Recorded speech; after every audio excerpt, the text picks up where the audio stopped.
learners across the world are currently affected due to this pandemic. Actually, this pandemic has jerked the whole world and learned us to think new in the field of education. Today, I am happy to say the, that our English department and IQAC has arranged this webinar in this pandemic situation of COVID-19, and I appreciate their sincere efforts for it. Finally, I ensure that this webinar will be enjoyable and fruitful for every one of you. I hope this webinar will be success. Once again, I congratulate all of you, to the speaker and also to the participants of this webinar. Thank you very much. And I request Mr. Mujumdar to continue the program. Thank you, Principal Sir, for your constant support and inspiration. Now we will move on to the program. We all know the topic of this webinar is pandemic and literature. Today's topic is bringing into terms which generally belongs to two different walks of life. So, first of all, we would like to justify why such a topic is chosen. Is it only because of the contemporary situation that we are in, or whether there is really a point of conjunction between literature and pandemic? Obviously, it is a fact that the social conditions, forces, or channelizes us to do things according to the demands of the contemporary time. And that is why so many webinars are conducted on such topics. But it is also a fact that pandemic has been represented in literature over years. Unfortunately, it has hardly been recognized and dealt with so extensively. So, what is a pandemic? Pandemic is an epidemic which is spread over multiple countries and continents. To make it clearer, it is a widespread occurrence of an infectious disease which has traveled to several countries without a passport of its own. So, it is a term related to medical profession. But as the disease affects the human lives, economy, and all other aspects of existence, it does not remain confined to only medical profession. Literature has always been the mouthpiece of the society. It has represented several aspects of the society in a compassionate way, delving deeper into the human emotions and trauma than just focusing on the statistical analysis or historical facts. This is where pandemic and literature come together. Literature may not provide ways to control pandemic, but it shares, explores, and exhibits the deepest emotions and the most insightful records of events, which at times of a pandemic becomes almost universal, with its effects like migration of workers, loss of jobs, economic collapse, psychological impact, and above all, death. Our first speaker today is Dr. Abhishek Sarkar from the Department of English, Jadavpur University. Dr. Abhishek Sarkar is Assistant Professor at the Department of English, Jadavpur University, Kolkata. His areas of specialization are the literatures and cultures of early modern England and colonial Bengal.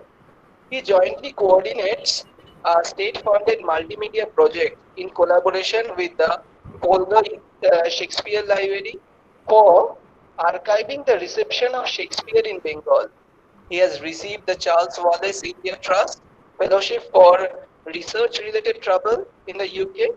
He has completed a minor research project on the reception of Lord Byron in colonial Bengal.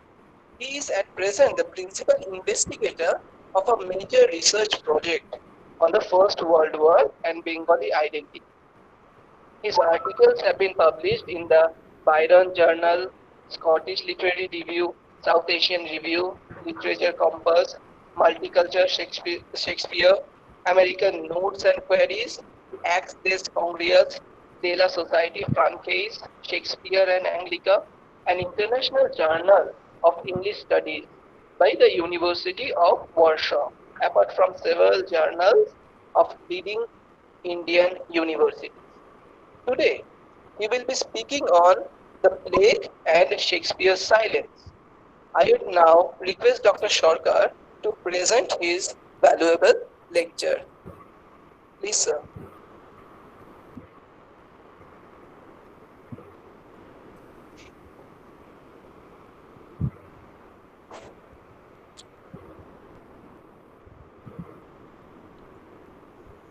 Sir?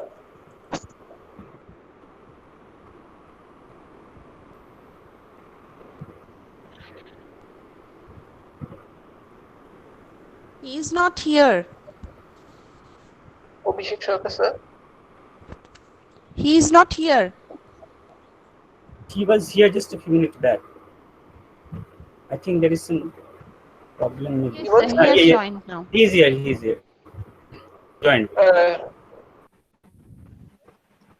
Our first. Hello. Hello, sir. Hello, sir. Hello, can't see anything. I to log in again because the connection was off. Can't see Okay. anything. The screen is blank. Okay. Yeah, the icons back. So the connection is not very stable today. That's the problem. So do I start speaking? Yes, sir, please. Is it my Please. turn to? You may start. Can you see me on the screen? Can At you times, see me sir. on the screen? At times, you are visible. Okay, am I audible consistently? Yes, sir, you Am are I audible. audible now? Yes, sir. Yeah, I have prepared a PowerPoint presentation. I wanted to share it on the screen. Let's try Sure. share it. I'm not sure how far it will be visible. Okay. Present now. Entire screen. Okay, I'm trying to share my screen, share the PowerPoint presentation, which will be on my screen. Does this work?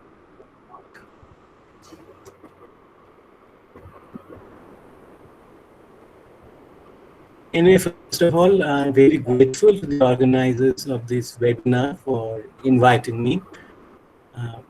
It is actually my first experience at such an event. I hope my contribution will be worthwhile. I'm still trying to present the PowerPoint. Doesn't seem to work.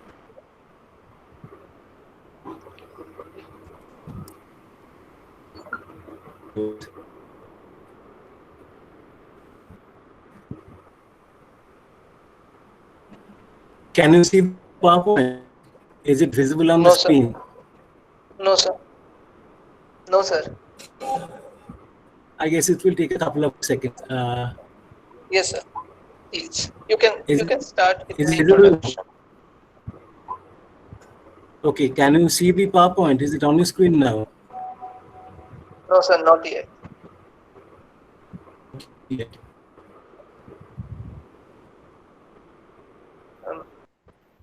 Please click Sir, on please use the the present now option.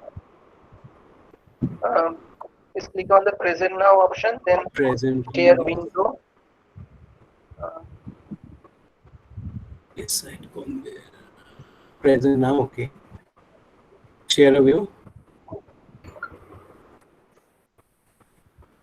It will take some time to appear actually on screen. Okay, does this work now?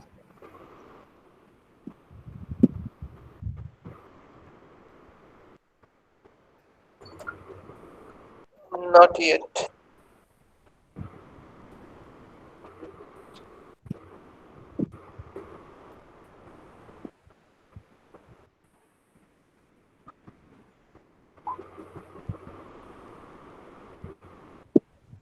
Well, I have tried the options available.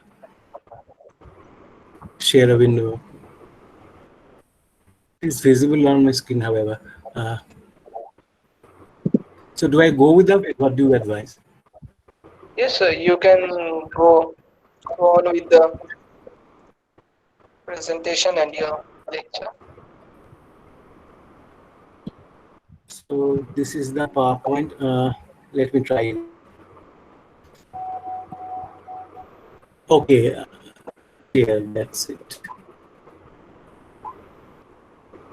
Present now, a window. Yes, sir. Okay. Now you have to click on the share option.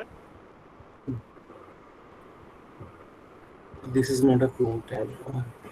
This one do it. Google Meet, sir. The present option is disappeared. It's a problem.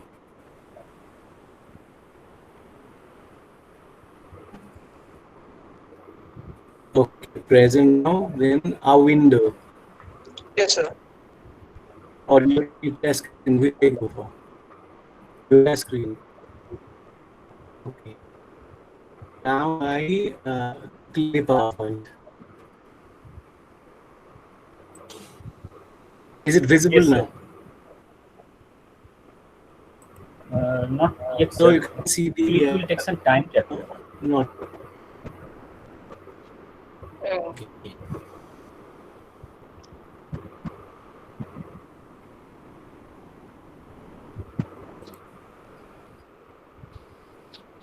click on.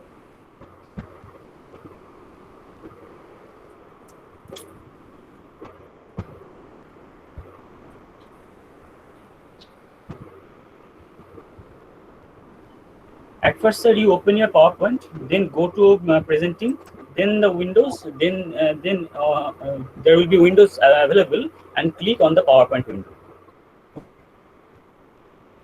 Okay. So I can this. I move PowerPoint. I click on PowerPoint option. Then I go to present. Present now. Okay. So a window.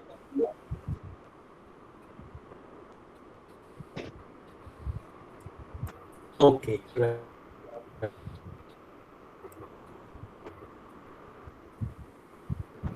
Does this work now? Not yet, sir. Not yet.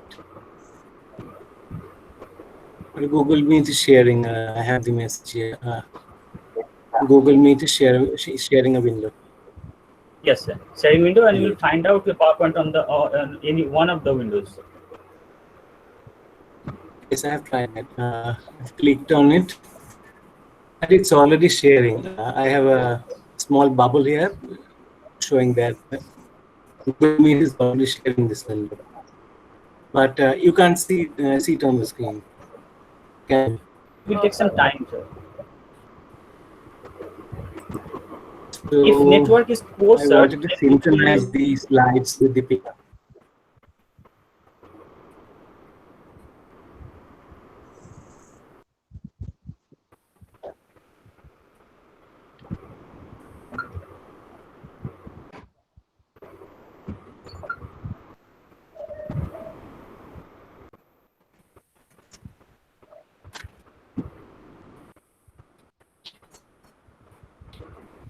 No, meter business.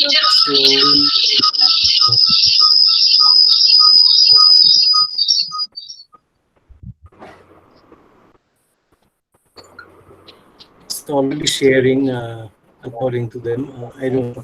Do I Yes, feel sir. like It is now wasting time? it is now presenting, sir. Yes, it is coming. It is It's coming, busy. sir. Okay. You can start. Thank you. You just continue. Then it will come after some time. Okay.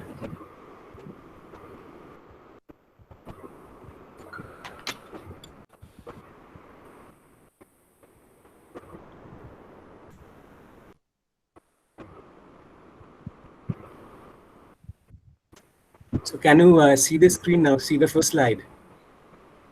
No. Hello? No, sir. Not yet. So do we then just forget I'm it and afraid go on no. with the paper?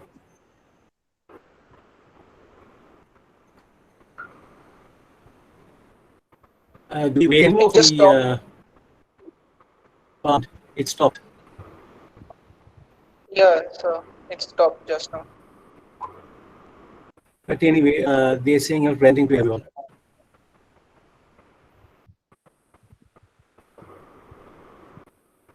Anyway, in that, I think to get on with the paper, I had some pictures to share with you. Since we don't have the opportunity for that, let's just go on with the paper. Okay, I'm audible at least, I suppose. Yes, am I audible to all of you? Yes, sir. Yeah. Yes, sir. You are audible. Okay, so let me start with the paper. The title of my presentation, as you have already been informed, I suppose, is The Plague and Shakespeare's Silence. And I was briefed that I'm supposed to address the students here. Okay, so and that is what I've kept in mind when preparing this paper. I'm not addressing senior teachers or scholars. This paper has been written keeping in view the interest, the ability of students, undergraduate students. Okay, so I had divided my paper into some sections. First of all, I wanted to discuss briefly the key premise, the central contention of my paper. Then I would share with the audience the basics of plague, the basic information, the key information about plague that would be accessible even to school children. All right. Then we would move to plague in Europe. After that, closer to the subject at hand, we'd consider the plague in Shakespeare's London. All right. After that, coming even further to the nub of our argument, we would take up the theme of plague and Shakespeare's theatre, how the plague affected Shakespeare's theatre, and how in turn it would be probably addressed by theatre in Shakespeare's time. Then we would look at plague and some of Shakespeare's colleagues, how they approached plague, all right, in order to contextualize what we mean by Shakespeare's silence. We need to compare the approaches of Shakespeare's colleagues to plague with Shakespeare epidemic. All right. So now we look at Nash and Decker, four of his colleagues in the theatre. Then we come to the center of our paper. We consider Shakespeare's texts in the light of the plague pandemic. And finally, we come to some tentative concluding remarks. So that was the basic structure of my presentation. So I prepared the slide for it. Unfortunately, we won't be able to share it with all the members of the audience. Right. So what is the key premise of my paper? What is the key contention of my presentation? Am I audible again? Please let me know if there is any problem. Yes, sir. With the receptivity. Okay. So the key No, sir, premise. it's okay. It's okay. Okay. Sir. Right. The key premise of my presentation is that Shakespeare's texts, his poems as well as plays, his best known, Shakespeare's texts do not represent the pandemic bubonic plague as would be expected from an author who had direct and repeated exposure to the disease. Shakespeare seems to be quite strangely, quite mysteriously silent about the pandemic of bubonic plague that affected his own life, the lives of his colleagues, his audience, in strong, palpable ways. Shakespeare's texts contain only passing references to plague, mostly in a generic or metaphoric way, or even just a matter of fact. And we need to contextualize this somewhat mysterious approach on Shakespeare's to the panic of plague, and that is the objective of our paper. Now we come to the next section, basics, key, rudimentary information about plague. Plague, more specifically bubonic plague, the name given to an epidemic disease having certain recognizable effects, are known to have been caused by a pest, a kind of bacterium, which is called Yersinia pestis. Okay. And plague has killed more people quickly than any other disease.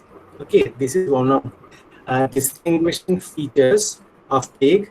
Most of its recorded history, plague has been distinguished from other epidemic diseases in two ways. First, it has killed more people more quickly, it travels very fast, and the fatality rate is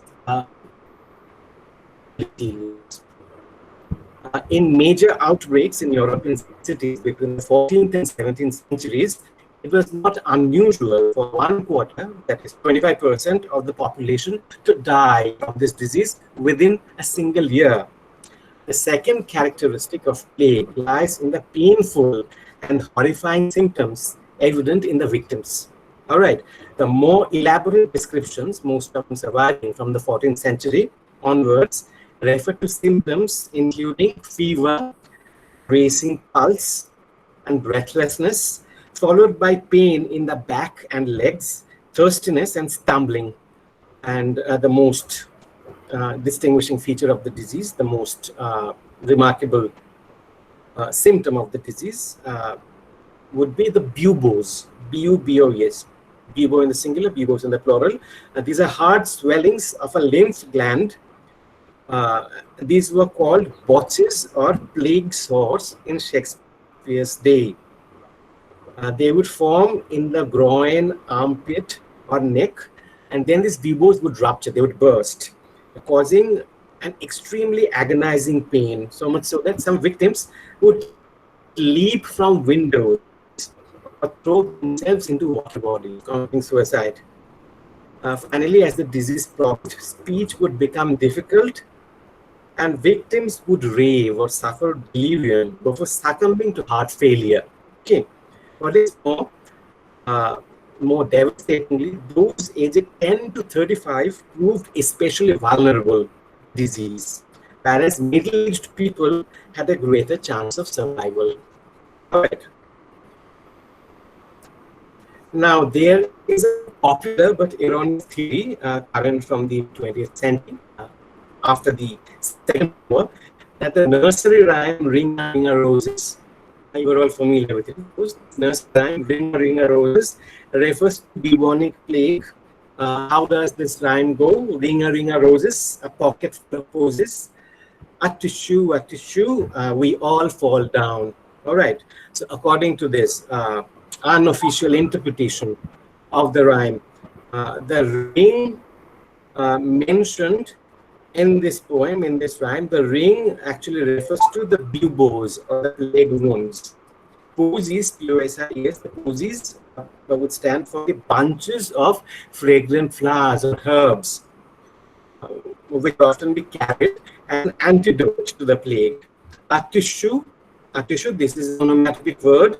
It recalls the sneeze. That would be one of the primary symptoms, one of the initial symptoms of the disease. Okay, and we all fall down. That is self-explanatory. This is quite a fascinating explanation, but unfortunately, this does not hold. It has been rejected by serious folklorists. All right. Now, bubonic plague is known to be caused by a bacillus called Yersinia pestis. Okay. At Shakespeare's time, this was not known. The germ theory of diseases was not discovered in Shakespeare's time. All right. The microbe causing bubonic plague came to be identified centuries later. So this bacillus was first identified, was first isolated as late as 1894 by Alexandre Yersin, A-L-E-X-A-N-D-R-E. I would like to actually spell out the names because I don't have the opportunity to share the slides with you. Alexandre Yersin, A-L-E-X-A-N-D-R-E, Yersin, Y-E-R-S-I-N, who was a French-speaking Swiss pupil of Louis Pasteur, the great bacteriologist. And Yersin was at the time working in Hong Kong after an outbreak of bubonic plague in eastern China. Yersin showed further that rats were carriers of the disease. And in 1898, Paul Louis Simon, S-I-M-O-N-D, Paul Louis Simon demonstrated that plague was transmitted from rodents to humans by fleas, by rat fleas.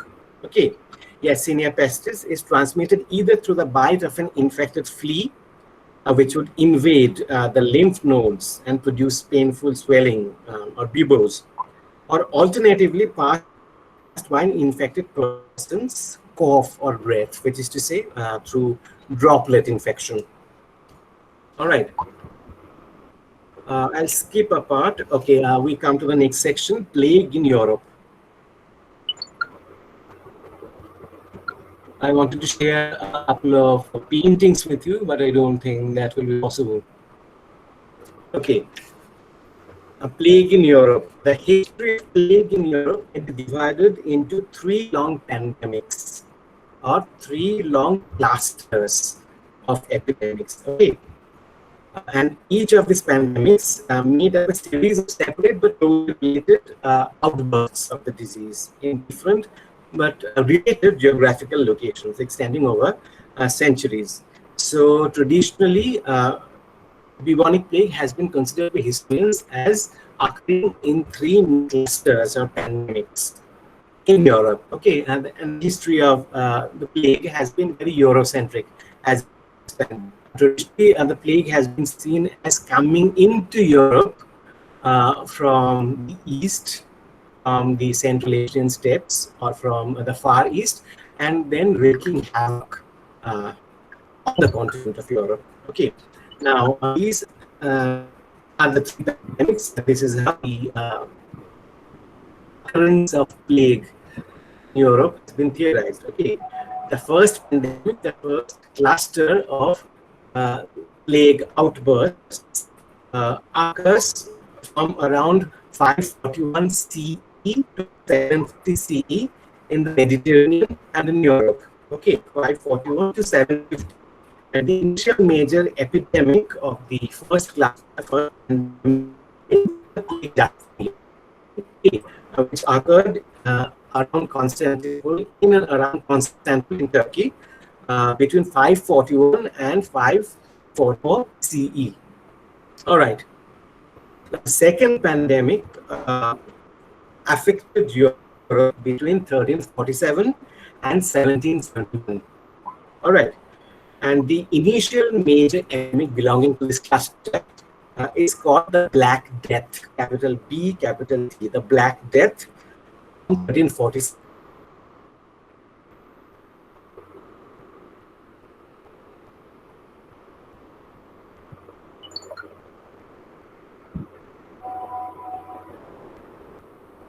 Connection snap.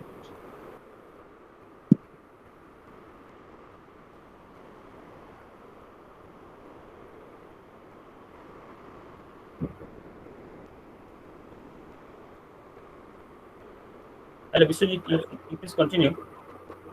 I think his connection is off.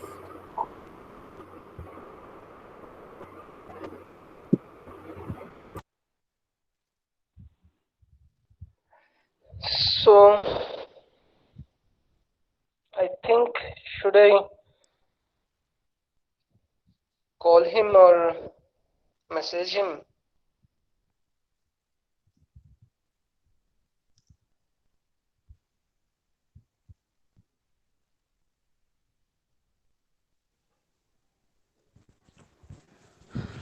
Call him. I think I will be calling. Okay, I'm just coming.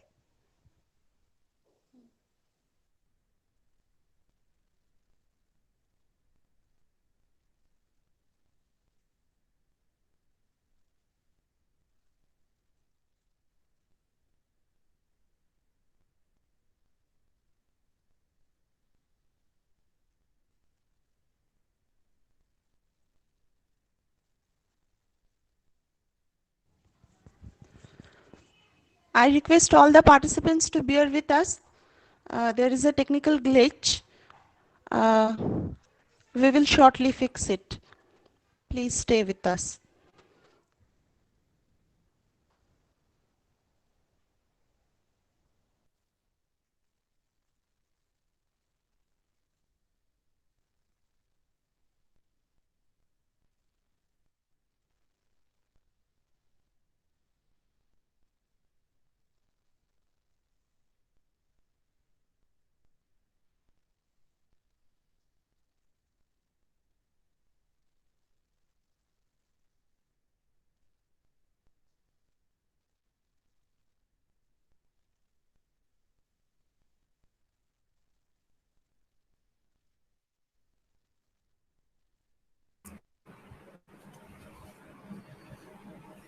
Hello?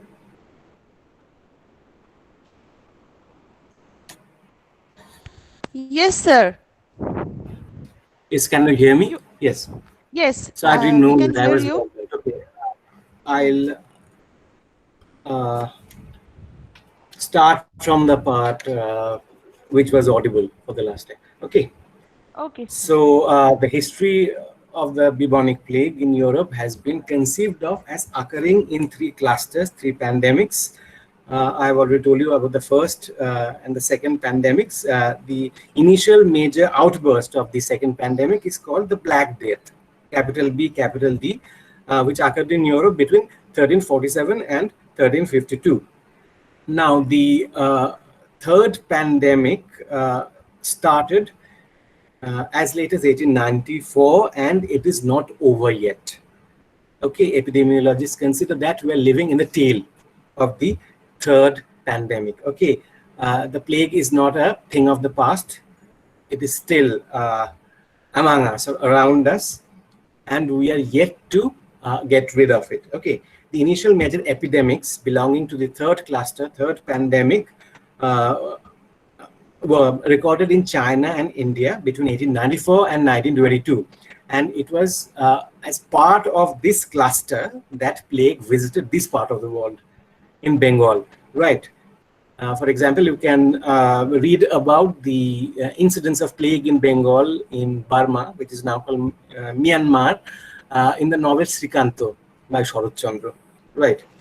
Now, the emergence of each pandemic would be signaled by a major outburst uh, of the disease, spreading across cities and countries at an alarming speed. Then there would be something of a hiatus, a lull in the infection, until the disease ostensibly disappeared for a century or so before another pandemic erupted.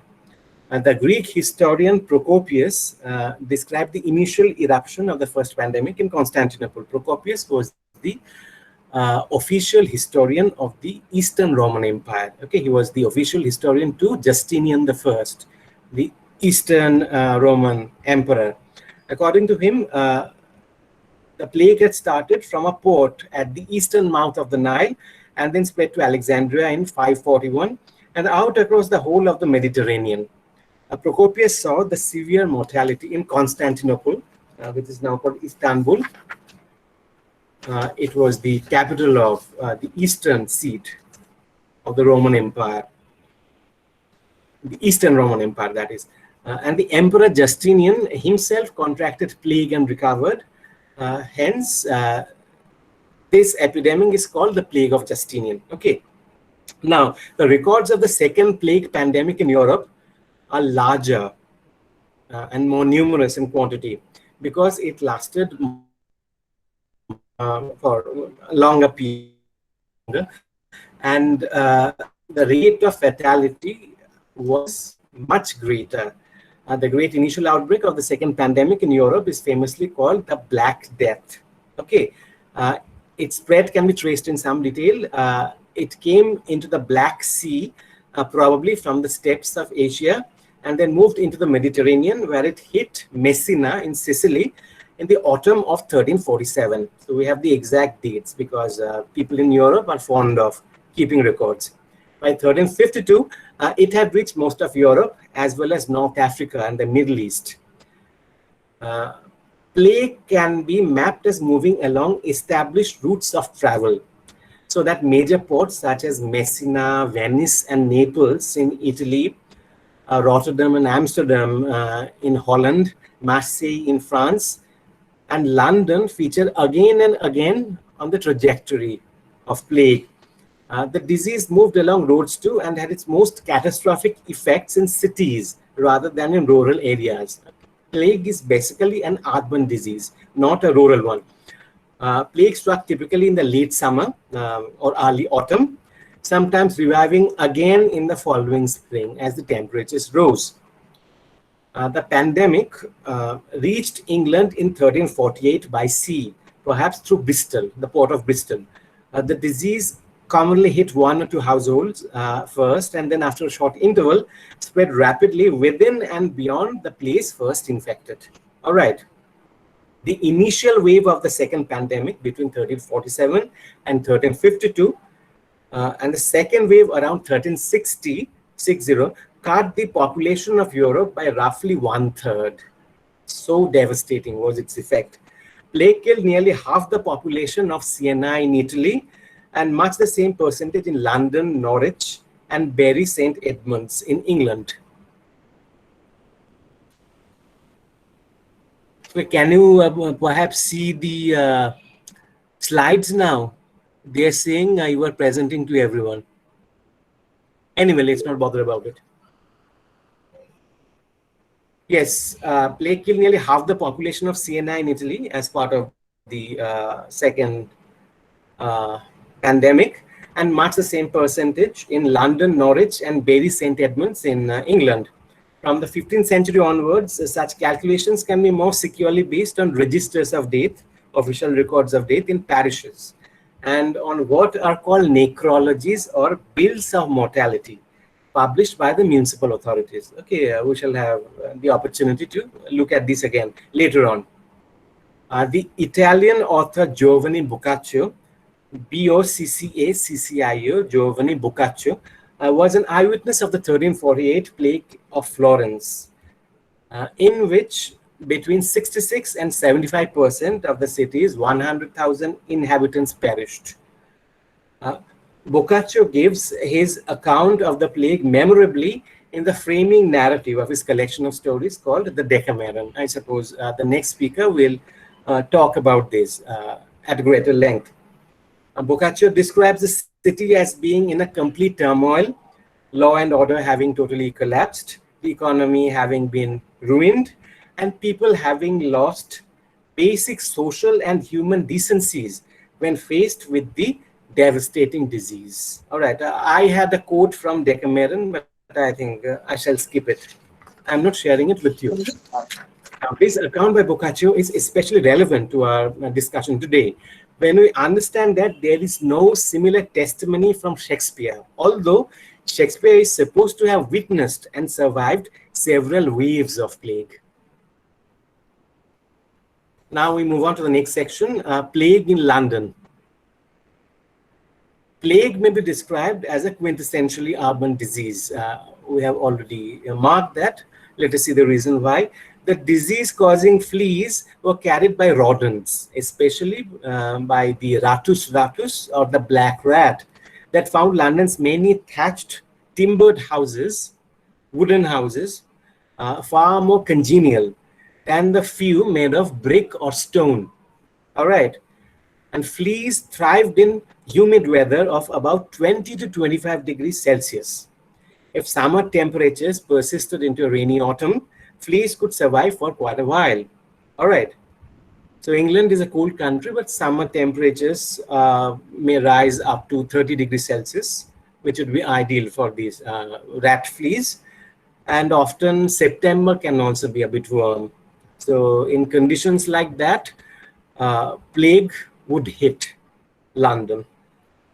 And the congested lodgings, the poor housing conditions, the poor sanitation in the city made London vulnerable to infection. Incidence of plague would drop in winter because the fleas would go into hibernation. Okay. There were serious epidemics in London in the years 1593, 1603, 1625, and 1665. All right. So during Shakespeare's life career, during Shakespeare's association with the theatre in London, there would be two major outbursts of plague in 1593 and 1603. So Shakespeare retires around 1613. Shakespeare dies in 1616 at his hometown in Stratford-upon-Avon. There were another two major incidences of the plague in London after that, in 1625 and 1665. And the 1665 plague was especially dangerous. It was called the Great Plague, capital G, capital P. All right. According to the official records, gathered especially from the bills of mortality, from the parish registers and from the bills of mortality. According to the official records of London, there were at least 225,000 deaths from the bubonic plague in London and its suburbs between 1570 and 1670, okay, over a century. And the figure for England as a whole is around 750,000, which is quite a staggering number. In 1593, when Shakespeare had already entered the theatrical profession in London, when he had already embarked on the theatrical career as an actor, as a playwright, more than 15,000 people died in London alone. All right. This would amount to 1 out of every 8 Londoners, given a total estimated population of 123,000 in 1593. 10 years later, in 1603, when Shakespeare was already a leading and prosperous professional in the London theatre world, plague killed 1 in 5 Londoners in the space of just a few months, in 6 or 7 months. Over 30,000 died in London in 1603, and thousands more fled the. Another 15,000 died in 1625, followed by at least 50,000 during the Great Plague of 1665. All right. And how was it like to be alive in London during the onset, during the ravages of plague in Shakespeare's time?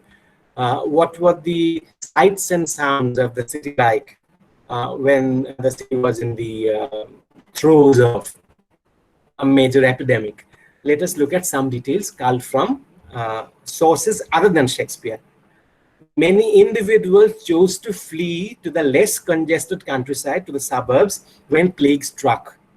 Although this response was largely determined by financial wherewithal and also the social position of the individual concerned. If one had the opportunity to go to the suburbs, leaving one's belongings behind, one would choose to go. Okay. But if one did not have the wherewithal, if one did not have the financial means to take refuge in the countryside, one had no option but to stay back in the city and try to weather the epidemic. And moreover, some important officials, important government officers, for example, could not leave the city because they had important responsibilities. Right.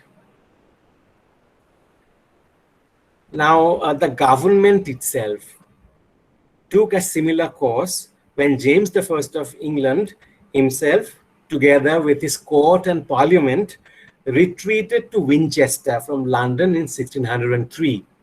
In 1603, the plague was so devastating, the mortality was so terrifying that James's coronation was stalled, was postponed for more than a year. You probably know that Elizabeth I of England dies in 1603, early in 1603, and her relative, who was already the King of Scotland, King James VI of Scotland, was chosen to be the King of England. So he becomes the King of England as James I of England.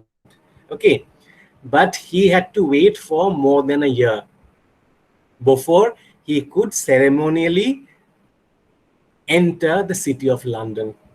Plague was raging in the city from April 1603 onwards, so he could not enter the city ceremonially and take over the kingdom. All right, he had to wait till March 1604 for the ceremonial procession, the ceremonial entry, which would be technically called a triumph. Okay.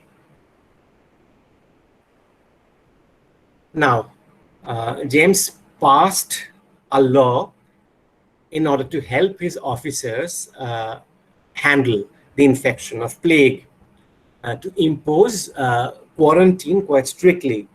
The Plague Act of 1604 sanctioned the use of violence for the enforcement of quarantine at the time of plague, especially in the cities. Okay, so according to this law, houses were boarded shut with the infected and the families inside. So it was found that members of a household, the inhabitants of a house, were affected, even if a single person was affected, then the entire house would be locked from outside by the city officers.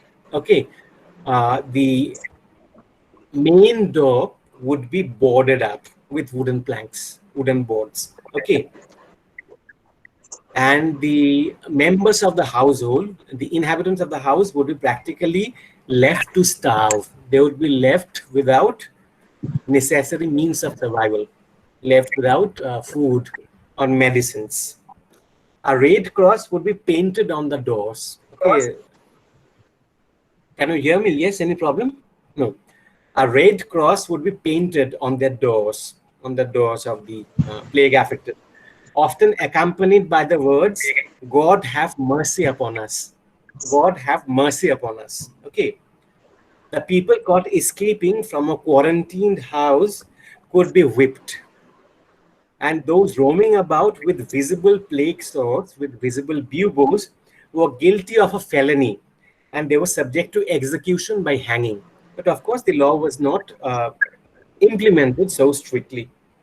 In 1603, a famous London astrologer called Simon Forman, who was also an avid playgoer and who has left eyewitness accounts of 3 Shakespeare productions.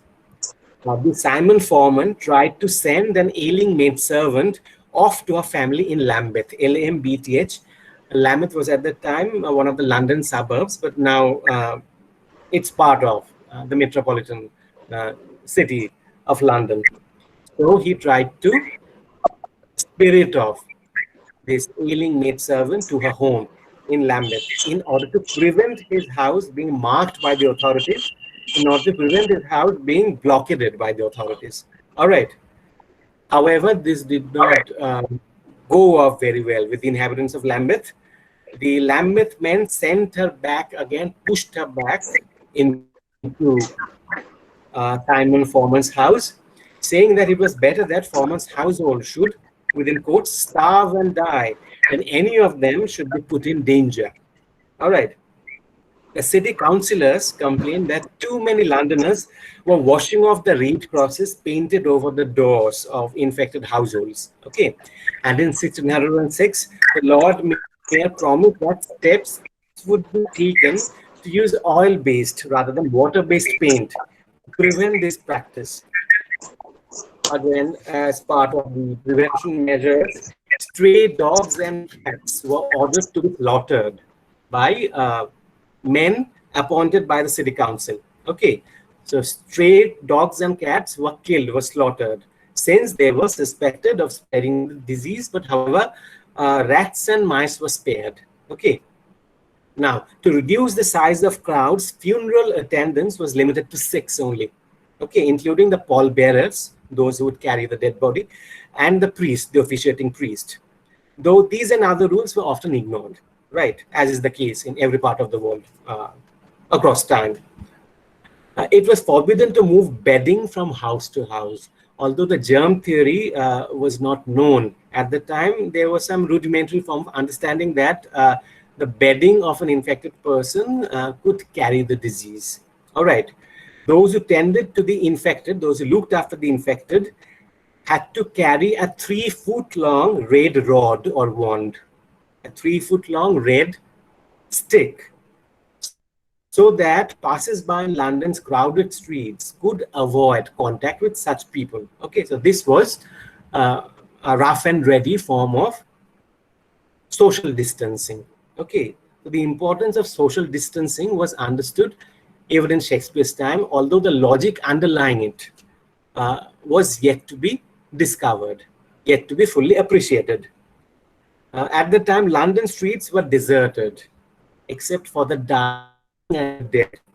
Keeps are buried in shallow graves and without an iron, or in the streets and the fields, alarming in the streets of London in those days. Now, the city also appointed some personnel to take care of the infection, to check the spread of the infection. A force of official workers, including watchmen, which is to say constables, searchers, grave diggers, pest carters. Who were the pest carters? These were the people charged with the duty of killing the cats and dogs and then disposing of them. These workers circulated throughout the wards looking for plague. The searchers, who were there, these were usually women. The searchers were women who investigated deaths, who investigated dead bodies for signs of plague, combed through the parishes of London, and the information collected by them translated into a reimagining of urban space through statistics. Okay, the information collected by these women would contribute to the bills of mortality. The 1603 visitation marked the first time that the statistics for city and suburbs were assembled weekly in an official, published, circulated, and sold document. Okay, and this document was called the London Bills of Mortality. Okay, these bills, printed usually every Thursday and made available to the public, detailed the number of plague and other deaths in and around the city, parish by parish. Okay, this would be a list of names of the dead, together with the disease from which these people died. Okay, according to one estimate, the official printer may have processed up to 6,000 broadside bills, the bills of mortality, copies of the bills of mortality each week during the height of the 1603 epidemic. All right. So this is how the spread of the disease is charted, is registered, is imagined through statistics. We come to the next section now, plague and the theatres. Let us see now how plague affected the theatrical profession to which Shakespeare belonged. Plague would have a direct and palpable bearing on the playing profession because all London theatres would be closed down by official decree when the eruption of an epidemic was sensed, typically in summer. All right. So what would the actors do? What would the acting company do when the theatres closed down?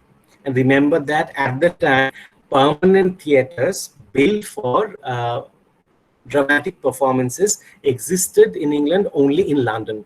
There weren't any theatres, playhouses in other parts of England. Okay. Now, what would happen to the theatre company if it could not perform at its headquarters, which is to say the playhouse built by it and owned by it? Okay. The playing companies under such circumstances would travel to the countryside and perform there. Okay. Touring was quite an important part of the playing profession. Okay. As the theatres closed, London's playing companies took to provincial touring. They would tour the provinces, play the countryside. The acting companies would expect that the cooler autumnal weather would bring plague deaths in the city to an acceptable level, perhaps in late September. And they would return to the city and resume their playing at the playhouses. Okay. But this pattern of closure during the summer months only and resumption of performance from autumn onwards, this pattern did not always hold good. This did not always apply.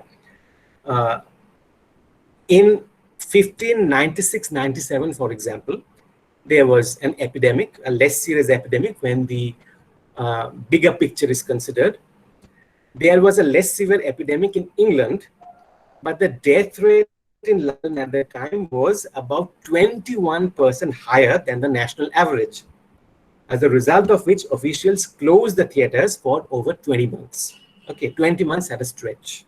Okay, so the acting companies could not perform at the theatres for some 20 months consecutively. So what would these people do? And these were professional theatres. Okay, they depended on the theatre for their livelihood. What would they do when the theatres were closed down? They would, of course, hit the road.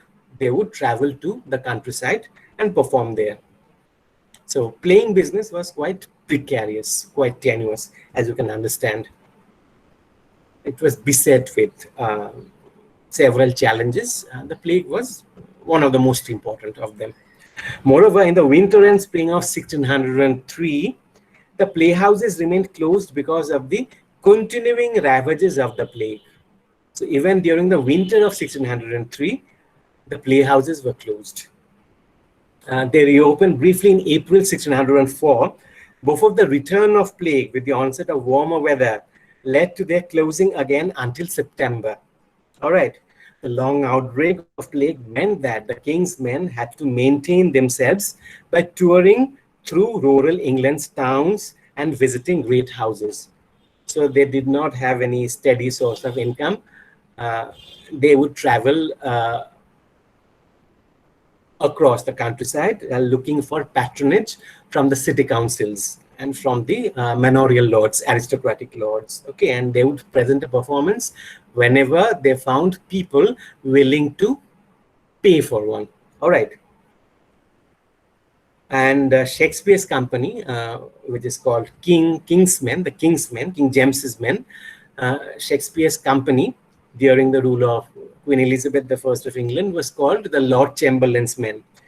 James I, after coming to the throne of England, offered his own patronage to the company weeks after he took over the throne of England. Shakespeare's company was honored with the title of King James's Men or the King's Men. Okay. Shakespeare's company in 1603, when the theaters were closed, also received a royal gratuity, a one-time payment, a down payment of £30 from the king. Okay, so this would help them to survive when the theaters were closed. Local records of touring indicate that the King's Men performed at towns such as Bath, Shrewsbury, Coventry, Ipswich, Malden, Oxford, Barnstaple, and Saffron Walden between 1603 and 1605. This is how they survived. They managed to pull through. In 1604, after the outbreak in which more than 30,000 Londoners had died, the Privy Council decreed that public playing should cease once the number of weekly plague deaths rose above the number of 30. Performances could only resume once deaths from plague dipped below that figure. However, players in their earning a living occasionally bent the rules. Okay, so these rules were not imposed or followed very strictly, and players would try to resume performances even when plague deaths each week in London would be more than 30. Okay, so they would also resume performances when plague deaths dipped under 40 or so, more than 30 but less than 40. The number of parishes in the city and its suburbs that were considered in London plague bills in the late 16th and early 17th centuries had gradually increased from roughly 100 to 121 in 1606. The threshold that determined the closing of the theaters would likewise rise. All right. So what does this mean? There were deaths from plague throughout the year. Okay.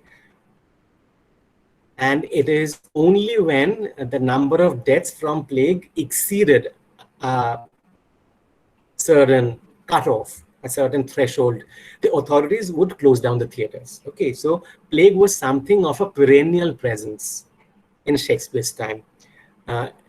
It became severe at certain points of time. Life became difficult in the public places at certain points of time, but it was present in a very palpable way throughout the year. Okay. The playing companies may also have sustained themselves by lucrative court performances before the king and his family, if the companies proved fortunate enough, if they were chosen by the royal family for performance. For example, Shakespeare's playing company, the King's Men, which would be favored by the king, of course, acted before James 9 times in 1603-4, 10 times during the expanded Christmas season of 1604-5, and yet another 10 times during the similarly expanded winter holidays in 1605-6. So they had more court appearances, more command performances. Performances before the king would be called command performances. In this brief span of 3 or 4 years, They had more appearances at the court during this period than they had made altogether before the long reign of the previous monarch, Elizabeth I of England. All right. Besides, as James Shapiro has shown in his book, The Year of Lear, Shakespeare in 1606, the plague also reorganized the London playing scene by leading to the extinction of the boy companies or the children's companies that performed exclusively at indoor theaters, okay, at private theaters. The most famous boy company, called Paul's Boys or the Boys of St. Paul's, went out of existence after the extended closure of theaters during the plague of 1605-6. The other famous boy company, the Children of the Queen's Revels, also started dwindling because of the repeated closures, apart from censorship-related issues. Okay. The indoor theater at Blackfriars, occupied by the second company, which is to say the Children of the Queen's Revels, would be acquired later by the King's Men in 1608. So this company goes out of existence, the Children of the Queen's Revels, and the private theater, indoor theater used by them, then comes into the possession of Shakespeare's company from 1608. It is now believed that Shakespeare's final romances, his final plays, such as The Winter's Tale, Cymbeline, The Tempest, The Two Noble Kinsmen, these final plays were written keeping in mind the intimate candlelit setting of the Blackfriars Theatre. Besides, the highly talented musicians accompanying the boy companies were now available for Shakespeare's productions. This partly explains Shakespeare's use of instrumental music in a very effective way in a play such as The Tempest. Okay, remember the music to which Ariel performs in The Tempest. As a result of this reorganization of the playing companies, many playwrights who preferred to write for the boy companies, including Ben Jonson, Thomas Middleton, John Marston, Francis Beaumont, and John Fletcher, now turned their energies to the adult companies, especially to the King's Men, to which Shakespeare belonged. Shakespeare thus acquired a new set of colleagues and collaborators. Okay, but we do not get to see any of these shifts, any of these remarkable, significant shifts from the internal evidence of Shakespeare's plays. We have to rely upon external sources in order to understand the kind of shifts that were taking place in the playing scene in Shakespeare's time. We come to the next section now, Plague and Shakespeare's colleagues. We look at some of Shakespeare's colleagues, some of his fellow playwrights, in order to understand how their approach to the disease differed from Shakespeare's. Okay, this will help us contextualize what we mean by Shakespeare's silence vis-a-vis the plague. All right, the first playwright we consider is Thomas Nash. Thomas Nash, Nash spelled N-A-S-H-E. His dates are 1567 to 1601. As you already know from your reading of the history of literature, Thomas Nash was one of the university wits. You're familiar with this term, right? University wits. He was a poet, playwright, and pamphleteer. He is author of the comedy Summer's Last Will and Testament, first performed around 1592. And he's best known for his prose narrative for the proto-novel called The Unfortunate Traveler, published 1594. And he's relevant to our talk today because he wrote probably the most striking and memorable poem on the plague in London. Okay. This poem is called A Litany in Time of Plague. Litany, L-I-T-A-N-Y, litany meaning a prayer. A litany in time of plague. And this poem is alternatively called In Time of Pestilence. Pestilence was a word which would be used alternatively in Shakespeare's time for the plague itself. Okay. Now I have here two stanzas from the poem. I would like to read this out. I don't have the opportunity to show you the slides. And the poem is longer than this. You can find this easily on the net and read it on your own.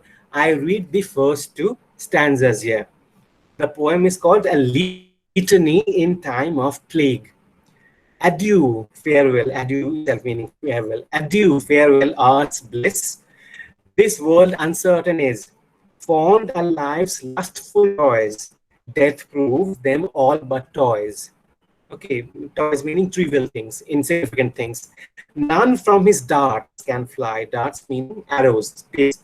I am sick, I must die. Lord, have mercy on us.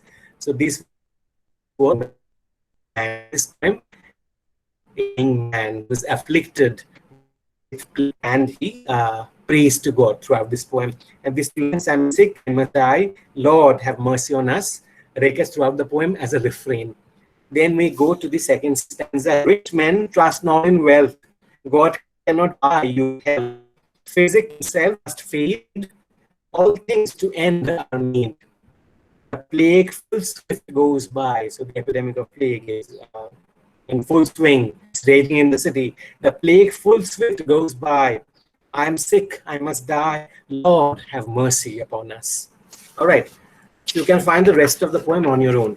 And needless to say, there is not anything similar in the corpus of Shakespeare. Okay, Shakespeare does not write any poem that deals so directly with the plague in London. All right, now we move on to the next playwright. It's Thomas Lodge, Lodge. I suppose you're again familiar with this name from your reading of the history of English literature. Thomas Lodge, his dates are 1558 to 1625. All right. So he's another university wit. He's a poet, playwright, and author of prose romances such as Rosalind, Rosalinde, Rosalind, on which Shakespeare based his comedy As You Like It. Lodge produced an academic work in 1603 called Treaties of the Plague. Treaties, T-R-E-A-T-I-S-E, Treaties of the Plague. Although he had no medical training in those times, one did not necessarily have a medical training in order to become a medical practitioner. Simon Foreman himself did not have any medical training as such. So what does Lodge do in this book? He collates from various sources the available information about the causes, symptoms, and treatment of the bubonic plague.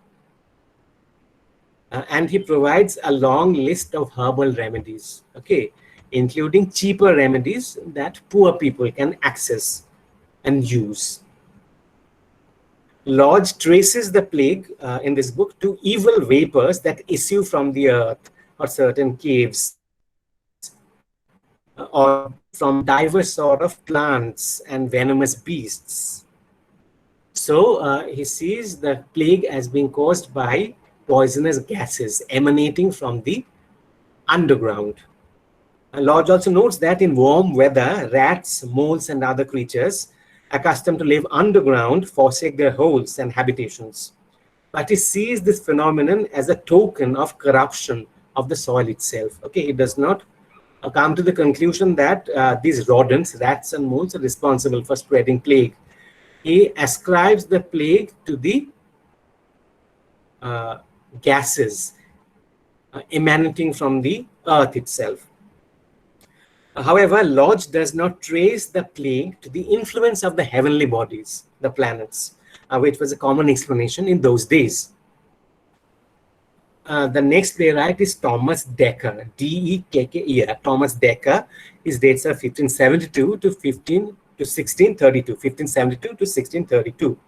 Dekker wrote plays mostly in collaboration with others, and besides, he was a prolific pamphleteer. He wrote prose tracts, pamphlets. He wrote some 7 pamphlets on the plague between 1603 and 1630. And the pamphlets on the plague written by him form the most eloquent and lively body of eyewitness record of the plague in London in Shakespeare's times. All right. Now, I have the titles of 7 of these pamphlets. The first one is called The Wonderful Year. The Wonderful Year, wherein it showed the picture of London lying sick of the plague, published 1603. I had actually prepared a slide on this, but anyway, you cannot have it here. The next one is called A Dialogue Between War, Famine, and Pestilence, published 1603. The third one is called News from Gravesend, Sent to Nobody.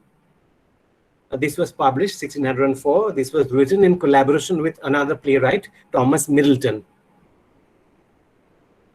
The fourth one is called The Meeting of Gallants at an Ordinary. The Meeting of Gallants at an Ordinary, or The Walks in Paul's. Ordinary meaning an inn, a public house. And this was again written in collaboration with Thomas Middleton. It was published in 1604. Then we have this pamphlet, A Rod for Runaways. A Rod for Runaways. Who are the runaways? These are the people who try to run away from London and take up lodgings in the countryside during the outbreak of plague. This was published in 1625. Then London Look Back, published 1630. Finally, The Black Rod and the White Rod. The Black Rod and the White Rod, published 1630. What is the significance of the term rod here? As occurring in the titles of two of these pamphlets, rod meaning the instrument of divine punishment, something with which the sinful Londoners are to be chastised. Thomas Dekker in his pamphlet, The Wonderful Year, captures sensationally what it meant to be locked up by the authorities in a plague-infested house. So I have a quote here, but I think I will pass it by. I'm not repeating it to you. In this pamphlet, Dekker shows that during the plague, basic human decency is obliterated. This was a point made by Giovanni Boccaccio earlier too. Opportunistic quacks now peddle useless remedies at a very high price. The quarantined people can bribe their way to freedom. Parish clerks, church officers, florists, and bakers extort the helpless citizens, and many plague victims are left to die indoors or outdoors, alone and miserable, totally without any remedy, without any treatment. We come to the next playwright now, who's a more prominent name. It's Ben Jonson. His dates are 1572 to 1637. Ben Jonson dates 1572 to 1637. He's the greatest English Renaissance playwright after Shakespeare. He was also a very influential poet throughout the 17th century. His followers were called the Sons of Ben. There are just stray allusions to the plague in his comedies. Okay, for example, in his play Volpone or the Fox, produced in 1606, an idiotic character called a politic would-be devises a project for identifying merchant ships carrying the plague.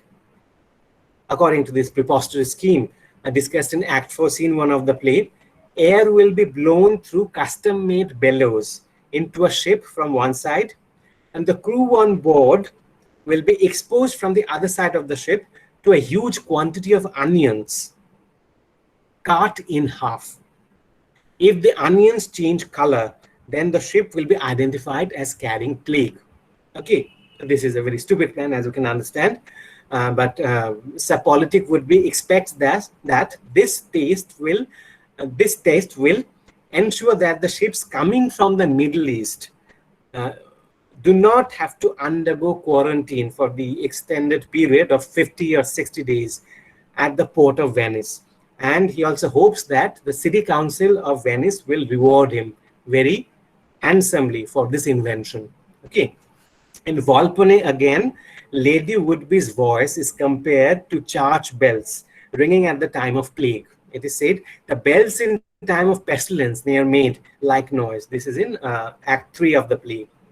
Further, Moros, the character called Moros in Johnson's play Epicene or the Silent Woman, first produced 1609, is so disturbed by the perpetuity of ringing during plague time that he yearns for, quote, a room with double walks and treble ceilings, the windows closed shut and corked, unquote. This is in Act 3 of the play.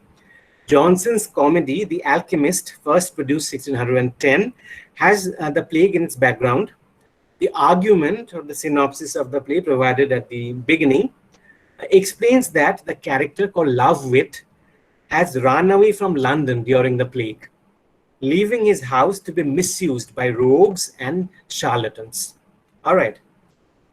Notwithstanding these comic references to the plague, Johnson has a remarkably poignant association with the disease that preceded all these plagues. Okay, in the plague of 1603, Johnson's home parish of St. Giles, Cripplegate, was one of the hardest hit in London. Okay, at the height of the epidemic, Johnson was safe at a friend's country house in Huntingdonshire, far away from the city. But his son, the 7-year-old Benjamin Johnson, died from the plague in London. Johnson was the author of a lament for his son, where he calls the boy his best piece of poetry. Okay, this poem is called On My First Son. Again, I'm not reading the whole of it. You can find it easily on the net. So here are the memorable lines. Rest in soft peace. This is addressed to the boy who's already dead. Rest in soft peace, and asked, say, here doth lie Ben Jonson, his best piece of poetry. So here's a play on the etymology of the word poetry. The word poetry comes from the Greek verb poein, which means to make. So etymologically, in terms of the root of the word poetry, is something that has been made. Okay. So Ben Jonson calls his first son his best poetry, which is to say his best creation. Okay, he's prouder of his first son than any of his plays or poems. All right. Besides, there is a chilling anecdote given by Johnson's friend, William Drummond of Hawthornden, about the same incident.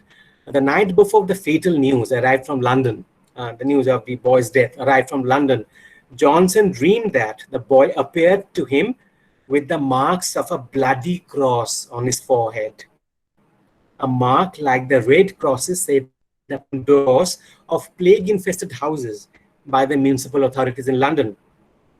This is a remarkable insight into the ways in which the plague was endured and imagined by the survivors, by the bereaved. Again, we need to remember that nothing similar to this anecdote, to this poem, occurs in Shakespeare's texts or in Shakespeare's biography. All right. Now we come to the most crucial part of our talk, plague and Shakespeare's texts. Okay. Shakespeare was born in 1564 at Stratford upon Avon, and he was born shortly before, just weeks before, an outbreak of plague ravaged Stratford upon Avon, his hometown, killing hundreds. And it seems that he was miraculously spared then and ever since, till his death from natural causes in 1616. All right. So Shakespeare may simply have been exceptionally lucky, or at some point along the way, perhaps as an infant, early in his infancy, developed a degree of immunity to plague. In the biography called Untitled Shakespeare, Scenes from His Life, Catherine Duncan Jones includes the chapter entitled 1592-94, Plague and Poetry. Catherine Duncan Jones argues vigorously in this chapter, and also in a previous article called Playing Fields or Killing Fields, Shakespeare's Poems and Sonnets, that plague was a defining context for all of Shakespeare's writing. All right. However, in spite of Duncan Jones's erudite opinion, we can hardly know from the internal evidence of Shakespeare texts alone about the importance of plague in his life and in his career. Rather, in order to gauge the influence of plague in his career, we have to look at his texts in the light of the information about the contemporary epidemics of plague that we derive from external sources. Okay, which is to say, to work out Shakespeare's relationship with the plague, we have to proceed from external evidence to his text, from outside to inside, and not the other way around. And this is basically the scheme we have been following in our discussion, looking at the extra literary context first, and then considering the Shakespearean texts in the light of these extra literary texts, in the light of the information provided by these extra literary texts. All right. This is again not to say that Shakespeare does not refer to the plague at all in his texts. That would be a major error. Shakespeare does refer to the plague. He actually does not try to ignore the plague at all. He takes it as a part of life. Okay, if we look at a bare statistical tally of the words occurring in his corpus, in his plays, as well as his poems, the word plague and its derivatives, the plague and associated words, appear 105 times across his texts. Plague as a noun or verb appears 105 times across his texts. And a related word, a closely related word, which was used synonymously with plague, which is to say pestilence. The word pestilence occurs 44 times. The word infection, which is again intimately associated with the plague, occurs 23 times. Whereas another intimately related word, contagion, the word contagion would also be used often synonymously with plague in Shakespeare's time. This word contagion appears 7 times across Shakespeare's texts. But here's a catch. These words pertain to the plague in his usage in a much distant and stylized way. Okay. His usage of the word plague of the immediate force of a lived experience. Let us take a few examples. This will become clearer as we consider the examples. Now, J. Leeds Barrell calls the 1592-93 plague epidemic, within quotes, the first great plague visitation of Shakespeare's writing career. So far, so good. James Shapiro states that the 1592-93 plague closed theaters early in Shakespeare's theater, quote, opening space for his foray into the writing of poetry and offering him creative distance from the pace of writing and staging dramatic productions, unquote. So if we stress the import, the implication of these sentences, we come to the inference that we owe to the 1592-93 plague Shakespeare's 154 sonnets and his 2 long poems, Venus and Adonis and The Rape of Lucrece, which is to say the theaters closed in 1592-93 for several months. So Shakespeare was sitting at home. Shakespeare had his equivalent of the lockdown in 1592-93. So how did he make use of his lockdown? He sat down and wrote 154 sonnets and these 2 long narrative poems, these 2 excellent but seldom read poems, Venus and Adonis and The Rape of Lucrece. Okay, this is the argument put forward by James Shapiro. But how does the plague appear in the sonnets? Well, there are only 3 mentions of the word plague across his 154 sonnets. Sonnet 14, one of the group belonging to the one addressing the fair youth. Sonnet 14, 1-4, addressed to the male friend or fair youth, makes a play on the contemporary belief that the plague was caused by planetary influence, and therefore astronomers would be able to predict the incidences of plague. I read lines 1-4 from Sonnet 14. Not from the stars do I my judgment pluck. Is referring to the profession of the expertise of the astronomer. They are described as plucking, deriving judgment from the stars. And yet methinks I have astronomy, but not to tell of good or evil luck, of plagues, of dearths, or seasons quality. So this is a play on the belief that astronomers were able to predict an outbreak of plague from their knowledge of the stars' movements. Okay, this was a contemporary belief, but we can understand in hindsight that it was totally erroneous. In the last line of sonnet 137, the word plague is used in the generic sense of an affliction or calamity. So this usage was quite popular in Shakespeare's time. Okay, it was extant, and more than that, it was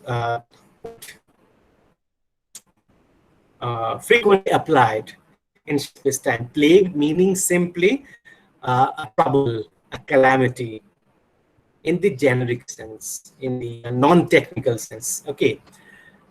Sonnet 137 is about the dark lady, and it bespeaks the poet persona's sense of his lust for the lady, his infatuation with the lady, as being corrupting and degrading like the plague itself. So these are two lines from Sonnet 137, lines 13 and 14. In things right true, my heart and eyes have erred. So he has been totally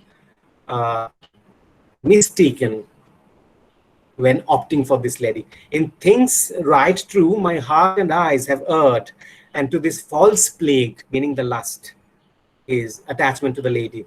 And to this false plague are they now transferred. Okay. This sense of debasing and disease-like lust appears in Sonnet 141 too, what plague occurring in the penultimate line of the poem. I give you lines 13 and 14 from Sonnet 141. Only my plague thus far I count my gain, only my plague meaning his affliction, his troubles, his sufferings. Only my plague thus far I count my gain, that she that makes me sin awards me pain. The poem Venus and Adonis, again written during the closure of 1592-93, gives a more extended and colorful picture of the plague. In her long amorous speech addressed to the young mortal man Adonis, the infatuated goddess Venus tries to win his love by praising his physical beauty, Adonis's physical beauty. In lines 505 to 510, Venus asserts that Adonis's kiss is so sweet, it can cure the plague. Okay, long may they kiss, they meaning the two lips, long may they kiss each other for this cure. Oh, never let their crimson liveries wear, and as they last, their verdure still endure, to drive infection from the dangerous year, that the stargazers, again a reference to the astronomers, that the stargazers having writ on death, say the plague is banished by thy breath. So this is a play on the contemporary belief that sweet-smelling substances were able to ward off plague, were able to counteract the influence of plague. And in Shakespeare's time, people would carry with them posies, bunches of herbs or flowers, or pomanders, which would be balls of sweet-smelling substances, incense, for example, and they would sniff at the posies or the pomanders in order to ward off the plague. And the municipal workers who were appointed with the task of burying the dead bodies during a plague outbreak would smoke tobacco very heavily, so that the smell of tobacco warded off the disease. Later on, during the same speech, same discourse in Venus and Adonis, as part of her attempt to seduce Adonis, Venus advises that Adonis should try to preserve his beauty by producing beautiful children, the kind of argument we find in the fair sonnets, before he falls prey to a disease like the plague. These are lines 739 to 750. Two stanzas from Venus and Adonis. I read both the stanzas here. As burning fevers, agues pale and faint, life-poisoning pestilence and frenzies wood, a marrow-eating sickness whose attained disorder breeds by heating of the blood, surfeits imposthumes spelled I-M-P-O-S-T-H-U-M-E-S, imposthumes. This again refers to the boils, the swellings. This may be a reference to the plague sores, the buboes. Surfeits, imposthumes, grief, and damned despair, swear nature's death for framing thee so fair. Next stanza. And not the least of all these maladies, but in 1 minute's fight brings beauty under, defeats beauty, destroys beauty. Both favor, savor, hue, and qualities, whereas the impartial gazer late did wonder, are on the sudden wasted, thawed and done, as mountain snow melts with the midday sun. So this is the effect of plague.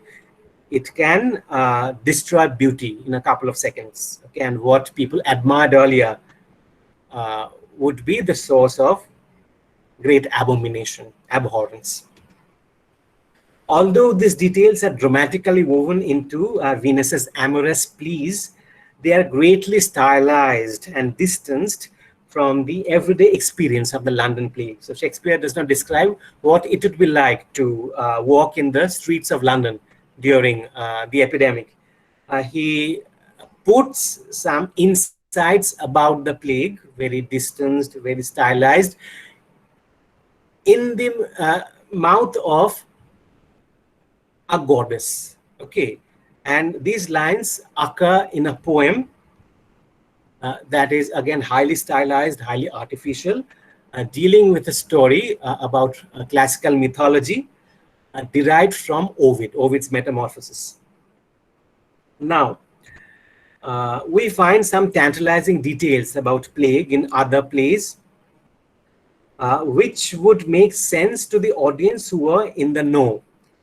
So here's a problem with the solutions to the plague. They make sense to the target reader, target audience. They would be somehow lost on the people who are not familiar with the disease, familiar with the visitation. All right. For example, King Lear in Act 2, Scene 4 of the play bearing his name addresses his elder daughter Goneril as "Thou art a boil." This is what King Lear says to Goneril, the evil elder daughter. "Thou art a boil," meaning a plague sore. And he adds this tag, "Thou art a boil, a plague sore, an embossed carbuncle in my corrupted blood." Okay. Similarly, in the late play Timon of Athens, Timon in Act 4, Scene 3 advises the general Alcibiades to attack and destroy Athens. And these are his words of advice. Quote, "Be as a planetary plague when Jove will over some high-vised city hang his poison in the thick air." This is Act 4, Scene 3, lines 111 to 13. This injunction combines all the three popular explanations for the cause of plague, namely interplanetary alignment. Okay, we have this phrase here, planetary plague, referring to the planetary origin of the disease. Divine anger, Jove is seen as causing the plague, hurling the disease on a city as a form of punishment. Interplanetary alignment, divine anger, and also foul gases. Okay, hang his poison in the sick air. All right. Lear again in Act 3, Scene 4 combines two of these three explanations when he cries to Edgar during the storm. This is one of the famous scenes which are called the storm scenes in King Lear. And King Lear has lost his mind by this time. So he addresses Edgar, who's now disguised as poor Tom of Bedlam, and he says, "Now all the plagues that in the pendulous air hang fated o'er men's faults, light on thy daughters." Okay, so what are the two explanations for the plague used here? Plague hangs in the air, plague is present in stale, sickly air, okay, disease-causing air. And plague is also an instrument of justice, instrument of divine punishment. It is to be hurled on the daughters who trouble, who ill-treat their parents. But in most other occurrences of the word plague in Shakespeare texts, the word plague is used in a generic sense, especially as part of a curse. Okay, let us see. Here are some examples. In Richard III, Act 1, Scene 3, Queen Margaret curses Richard by wishing plague on him. Queen Margaret is by now totally dispossessed old lady. She was the queen, but now her reign is over. Her husband has been killed by Richard. Her son has been killed by Richard. She is little better than a beggar. And what does she do throughout the poem? She goes about cursing people, insulting people. Okay, and here she curses Richard with these words: "If heaven have any grievous plague in store exceeding those that I can wish upon thee, oh, let them keep it till thy sins be ripe, and then hurl down their indignation on thee, the troubler of the poor world's peace." Okay, so again she sees the plague as an instrument of divine torture, divine punishment. in King John, another play, King John, Act 2, Scene 1, this is how Constance curses John's mother, King John's mother. Okay. And here is a prolonged play on the word plague.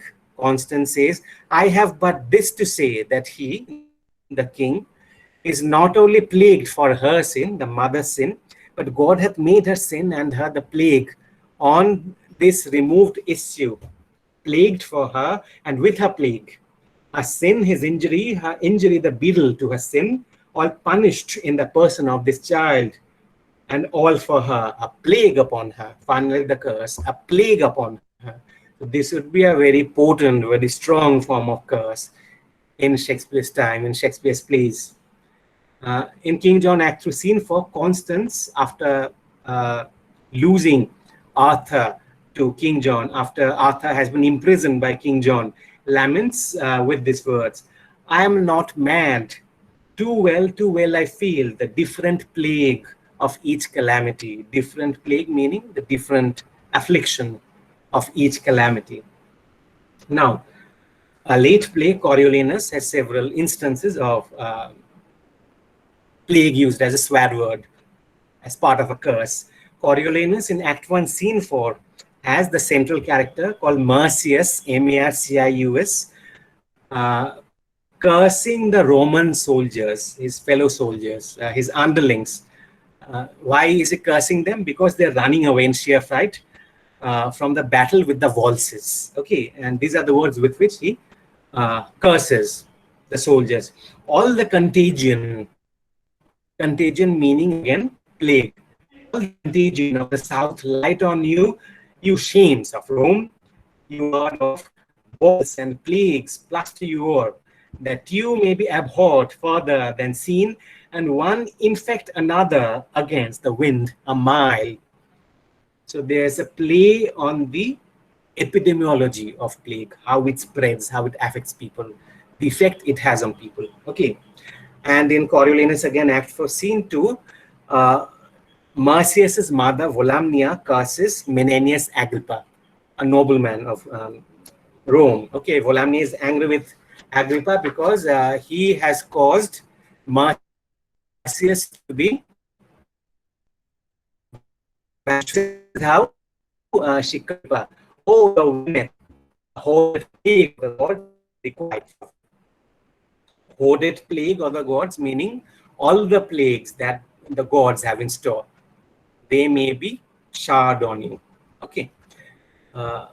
Another play, Troilus and Cressida, has several instances of the word plague used as part of a curse. And we have a character here called Thersites, T-H-E-R-S-I-T-S, Thersites, who's a misshapen Greek. And he has a very splenetic temper, is ill-tempered, and he curses one and all. And he uses the word plague as part of his curse. Okay. So in Act 2, Scene 1 of Troilus and Cressida, Thersites curses Ajax, A-J-A-X, after being beaten up by Ajax. He says, the plague of Greece upon thee, thou mongrel beef-witted lord. Then Troilus and Cressida, Act 3, Scene 3, Thersites again says, a plague of opinion. So he has no respect for public opinion. He says, a plague of opinion. A man may wear it on both sides like leather jerkin. Public opinion is always changeable. That's what he means. Troilus and Cressida, Act 5, Scene 3, Thersites now curses Hector. Okay. The Trojan hero Hector. He says, God have mercy that thou wilt believe me, but a plague break thy neck for frighting me. These curses would be generalized to an expletive in other uses of the word, so that it expresses, the word plague expresses only a strong, boisterous emotion. All right. For example, in Romeo and Juliet, Mercutio, a high-spirited young man and Romeo's close friend, is mortally wounded by Romeo's enemy Tybalt, T-Y-B-L-T, in Act 3, Scene 1. And Mercutio uses the expression, a plague on both your houses, a plague on both your houses, 3 times, okay, before he falls dead. Okay. So he curses the houses of Montague and Capulet because he has been wounded as part of the strife between the two houses. All right. Uh, he curses the warring houses of Montague and Capulet thrice in Act 3, Scene 1. But it does not, of course, literally mean that his friend Romeo should also perish, Romeo being a Montague. Through the plague expletive, he expresses his mortal pain in his last minutes. Okay, that is the function of the word plague here. It is only an interjection. Okay, the word plague and its derivatives occur 13 times, 13 times in the first part of Henry IV, the highest number for a Shakespeare play. Out of these, 6 cases are mouthed by Sir John Falstaff, the rostering and amoral old knight who is considered to be the greatest comic creation of Shakespeare. For example, in Henry IV, Part 1, Act 2, Scene 2, Falstaff cries this after his attempt to rob some passengers goes awry. Falstaff says, "A plague upon it, when thieves cannot be true to one another. View, a plague upon you all." Again, in Act 2, Scene 4, Falstaff says, "A plague of all cowards, I say, and a vengeance too, marry and amen." So, this word, a plague, is on the same plane as the swear words marry and amen. In Act 2, Scene 4, when Falstaff senses an imminent war, he cries, "A plague of sighing and grief," meaning he has a very heavy heart now. "A plague of sighing and grief. It blows a man up like a bladder. There's villainous news abroad." In Act 2, Scene 4, when Falstaff is afraid of an approaching sheriff, when he's afraid of being arrested, he cries, "If I become not a cart as well as another man." This is a reference to the practice in Shakespeare's London of carrying a criminal on a cart on the way to the gallows. When a criminal was being taken to the gallows for hanging, he would be carted through the streets. "If I become not a cart as well as any man, a plague on my bringing up, I hope I shall as soon be strangled with a halter, with a noose, as another." According to James Shapiro, Ross's observation in Macbeth, Act 4, Scene 3, evokes and pertains to plague-stricken London. You would be familiar with this. Many of you have already read Macbeth, I suppose. These are the lines from Act 4, Scene 3. "The dead man's knell is there scarce asked for who, and good men's lives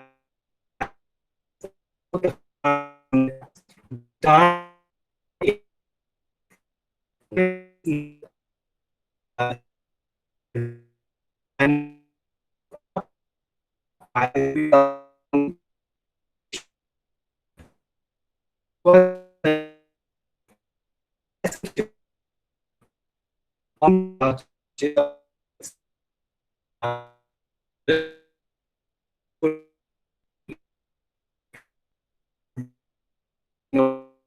now passing away.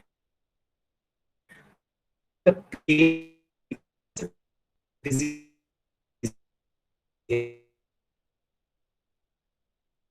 here is the murderous oppression of Macbeth times. Macbeth is metaphorically hailed as the plague that afflicts Scotland. Right. The plague used to use the plague as not violent is Romeo and Juliet, the early play Romeo and Juliet. But the context of play is established in a short scene and also in a rather matter-of-fact manner. And it is soon passed over. The play does make much of this context of the plague. Okay, so this scene is Act 5, Scene 2, towards the end of the play. This takes place in Verona at the cell of Friar Lawrence, who has been trying to help unite the two lovers, the young lovers, Romeo and Juliet. Okay. And he has hatched a plan for uniting the lovers. He has induced a death-like sleep into Juliet, administering a drug to her. Okay. So Juliet has fallen into a sort of coma, so that she is given up for dead. But Friar Lawrence knows that Juliet is not dead. Okay, and he writes a letter to Romeo, who now is in Mantua. He has been banished from Verona. Romeo is now in Mantua.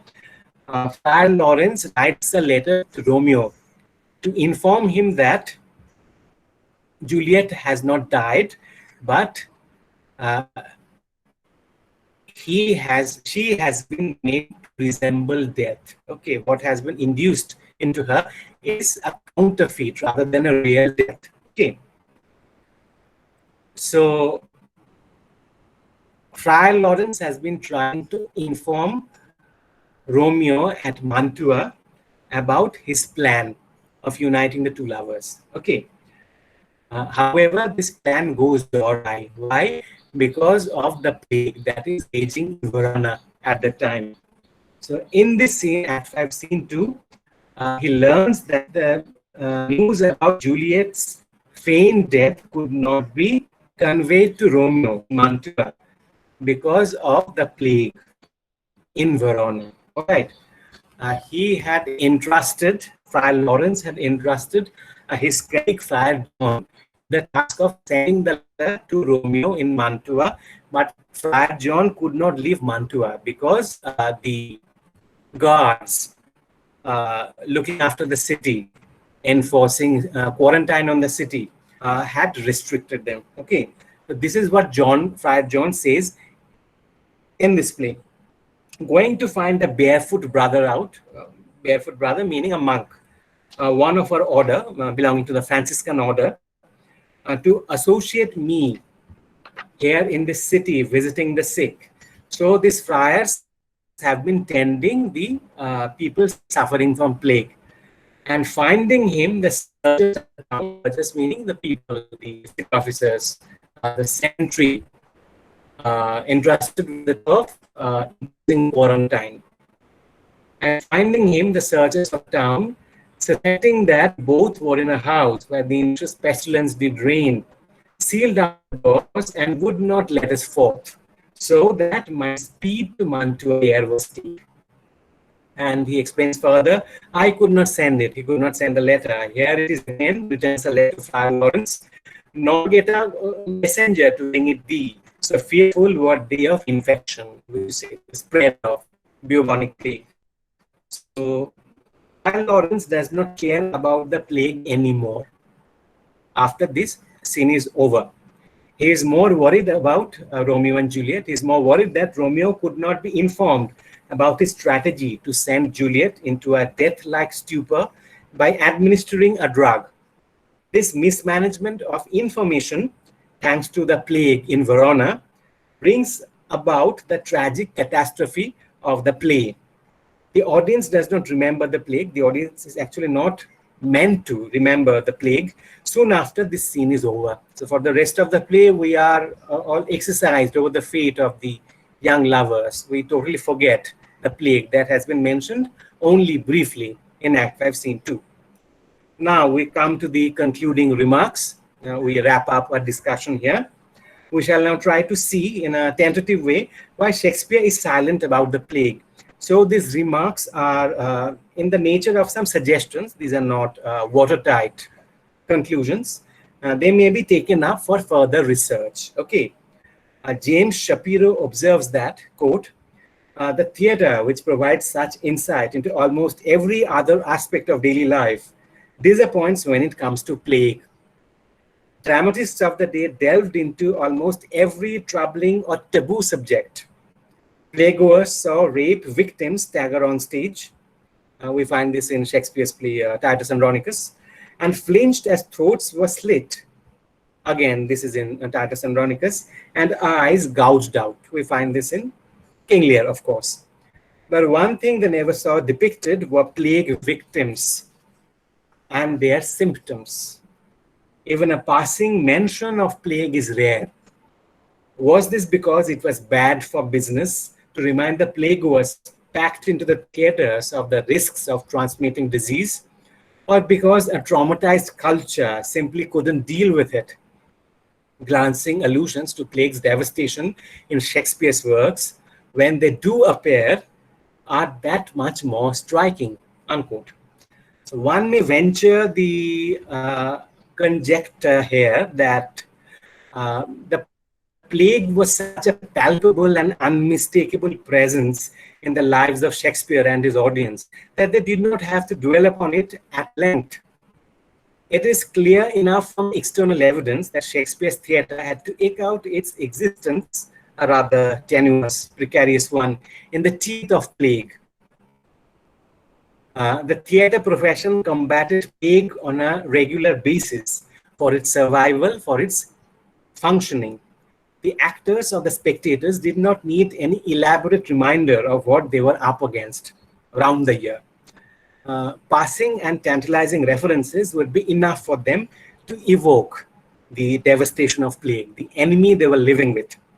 Secondly, the genres that Shakespeare practiced, that is the play, the sonnet, and narrative poetry, of a greatly stylized and codified nature, are quite objective and impersonal in scope, and above all, Shakespeare himself chose to be rather impersonal, distanced his biography from his texts. So these genres did not offer much space for the exploration of the immediate personal experience of the artist. We may recall that the authors writing eloquently and elaborately about plague used as their vehicle genres other than those adopted by Shakespeare. Giovanni Boccaccio was writing a long collection of prose narratives, and he talks about his personal experience of the plague in Florence only in the introduction to Day 1 of the Decameron. Thomas Dekker was writing pamphlets, cheap prints meant for the popular market, and akin to journalism in function. Thomas Lodge wrote a medical treatise on plague, without much of a personal account, but dealing minutely with the disease as is expected of such a text. The most thorough and striking portrait of the plague in the English language is Daniel Defoe's book-length prose account, A Journal of the Plague Year, published in 1772 and describing the Great Plague that struck London in 1665. This is again close to the genre of reportage or prose journalism. It belongs to the tradition of prose journalism. The examples of Dekker and Lodge and later Defoe show that there was a market for publications on plague in Shakespeare's London, but the disease was evidently not a fit subject for the theatre. All right. That is why we do not get more than passing glimpses, passing references to plague in the plays of Shakespeare, Ben Jonson, and their contemporaries, including Thomas Dekker. There is another possible explanation for Shakespeare's silence about the plague. Paul Slack has observed that there was an attempt to accommodate and domesticate plague, which is to say to see it as part of life and not as an absolute cataclysm. As early as the first outbreak of the second plague in the 14th century, people living in the looming shadow of plague tried to come to terms with it rather than getting overwhelmed by it. Life would become totally impossible if people were overwhelmed by the plague. We may see a similar in Ben Jonson's jocular evocations of the plague in his comedies. Shakespeare's references to the plague may be seen as either matter of fact, as in Romeo and Juliet, greatly stylized, as in Venus and Adonis, or of the rather narrow function of curses and expletives, interjections, as in the cases of Constance, the characters Constance, Falstaff, and Coriolanus, we have already looked at. Shakespeare's relative silence about the pandemic acknowledges its presence, but shows it to be only a part and not the entirety of the rich, vibrant variety and complexity of human life that is the subject of his plays and poems. Thank you. Thank you, sir. In today's times, data has turned out to be the wealth, and wealth is always elusive. So is data. But I think the essential thing about presence or absence of wealth or data is that it takes people's patience, and patience is very important in tough times. else it will show their real nature. Thank you so much, sir, for such an enlightening lecture. The facts are really engaging and eye-opening to those aspects which are not generally looked into, which when we consider the broader themes present in these texts. According to my observation, it is quite similar to the present time also. Number one, pocket full of posies is now pocket full with sanitizers. And number two, James the First has to wait for his coronation. Similarly, many municipal corporation has to defer from organizing the election and getting the position.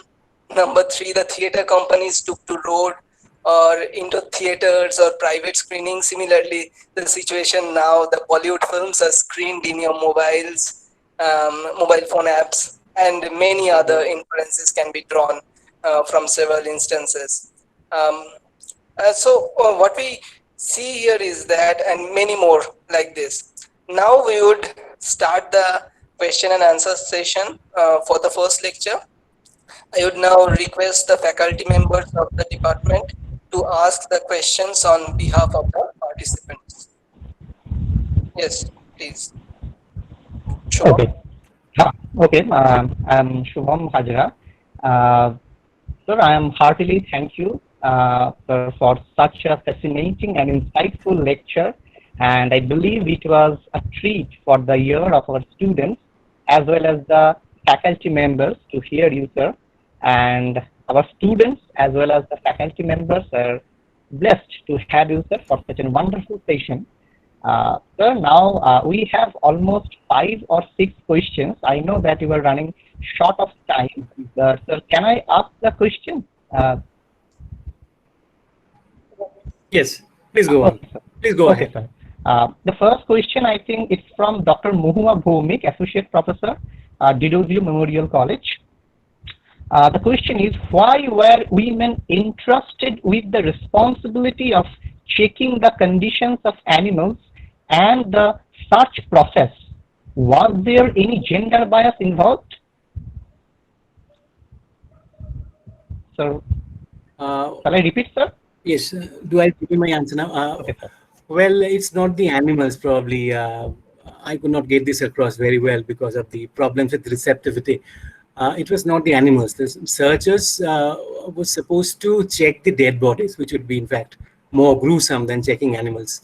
The searchers were entrusted with the responsibility of checking the dead bodies or the dying in order to detect if those people were suffering from plague. Okay.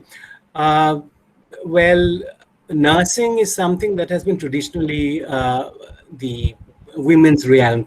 And I would suggest that it was as an extension of that time-honored function of nursing that these women would be entrusted with the task of looking for plague symptoms. Okay, Shakespeare's time was not particularly enlightened when it comes to gender politics. Okay, what today we'd go by, what today we'd call political correctness would not apply to governance or popular temperament in Shakespeare's time. But there was some sort of division of labor between men and women.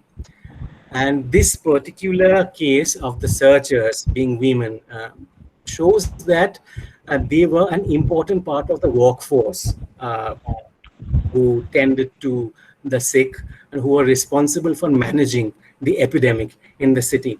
So rather than showing the marginalization of these women, the fact that they were entrusted with this crucial task of looking at and detecting plague symptoms, shows that they were important members of the workforce. They were respectable and important members of the workforce, and we need to remember also that the data they collected would be the basis for the bills of mortality. Okay, perhaps they have not been given a due recognition for the service rendered by them, but they actually form the backbone of the statistics which helped the authorities address and tackle the frequent epidemics of plague in Shakespeare's London. I hope that answers the question. The next question is from a student of our college, Shamarpan Mukherjee. The question is, she has mentioned that the word plague, where the Bible cites numerous examples of the meaning of the plague, and he has mentioned 4 terms. Out of 2 are Hebrew, 1 is Greek, and 1 is it has been written. And the first word is a kind of Makipa, Maggepah, which means slaughter or death. The next phrase is Dever, Debher, which means disease. And next one is a kind of Panoka, Panoukla, meaning disease. And the final word is Tumor, Thumos, which is a Greek word, means unleashed anger, insofar slaughter or war. So the question is, so the popular interpretation of plague as a disease, how does it come? All right, yes, I'm very pleased to see such erudite people among your students. I don't have any pretension to knowing either Hebrew or Greek. I would stick to my knowledge of English actually when trying to answer this question. Yes, there was a part of my paper that I skipped because of the time constraint about the etymology and about the application of the term plague. Yes, the term plague actually comes from the Latin word plaga, P-L-A-G-A, and which has further roots in Greek. The Latin word plaga basically means a blow, something that comes about very suddenly, unexpectedly, and something that hits very hard.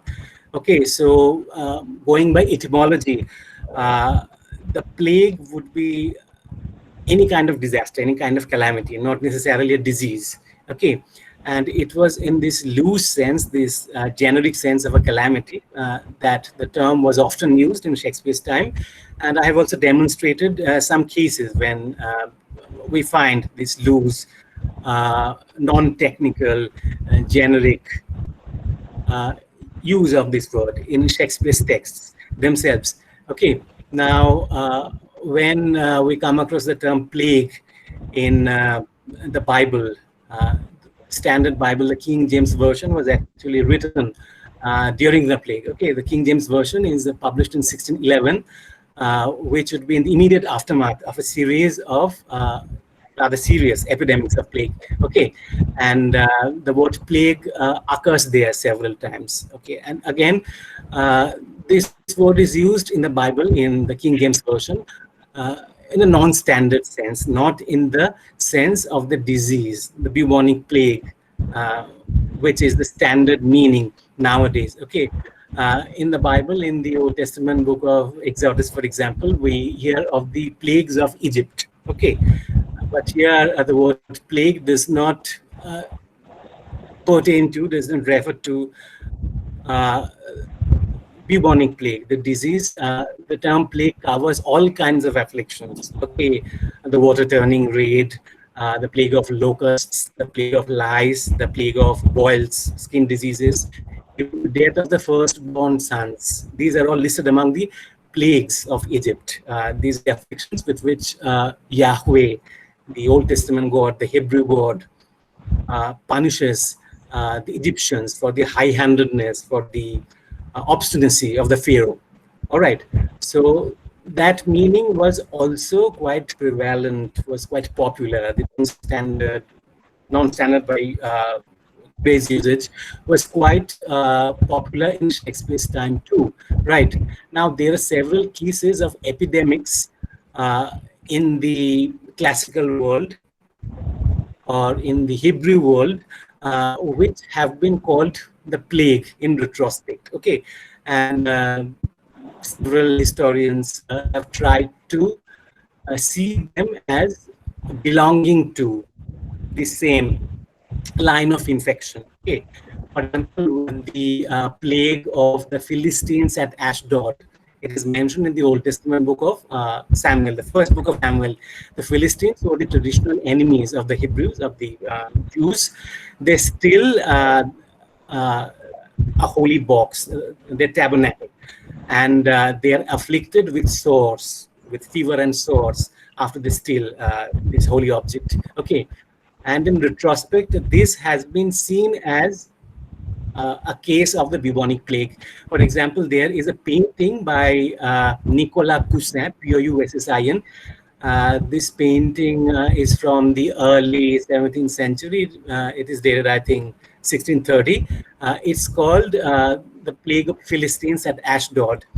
And it shows in the victims symptoms that would be associated with bubonic plague. But of course, we don't have evidence enough, data enough to identify this particular epidemic as a case of plague. Okay, and there are also similar cases in the classical world. For example, the plague of Athens that has been described by the Greek historian Thucydides, Thucydides, which was similarly troubling. He describes that the streets of Athens became totally empty, so much so that grass began to appear in the middle of the street because they were so unfrequented for a long time, right? And there is also a series of epidemics described by Livy, the Roman historian, as affecting Rome, called the Plague of Rome or the Plagues of Rome in the plural. Again, we don't have evidence enough to identify these epidemics as caused by the Yersinia pestis, as belong to the infection of bubonic plague. Okay, so it is only from the first pandemic, which is now identified as the first pandemic of plague, we can confidently identify the epidemics as belonging to the case of bubonic plague caused by Yersinia pestis. The earlier data are not sufficient enough to allow a confident identification of the disease. I suppose this answers your question. So the next question is from Ashok Howladar, assistant professor. Can you focus on mental health issues in Shakespearean theatre during pandemic? A character suffering from mental issues. Well, I don't have the time for it. That would be the subject of another paper, maybe. Invite me again at your college, perhaps, and I can talk on it.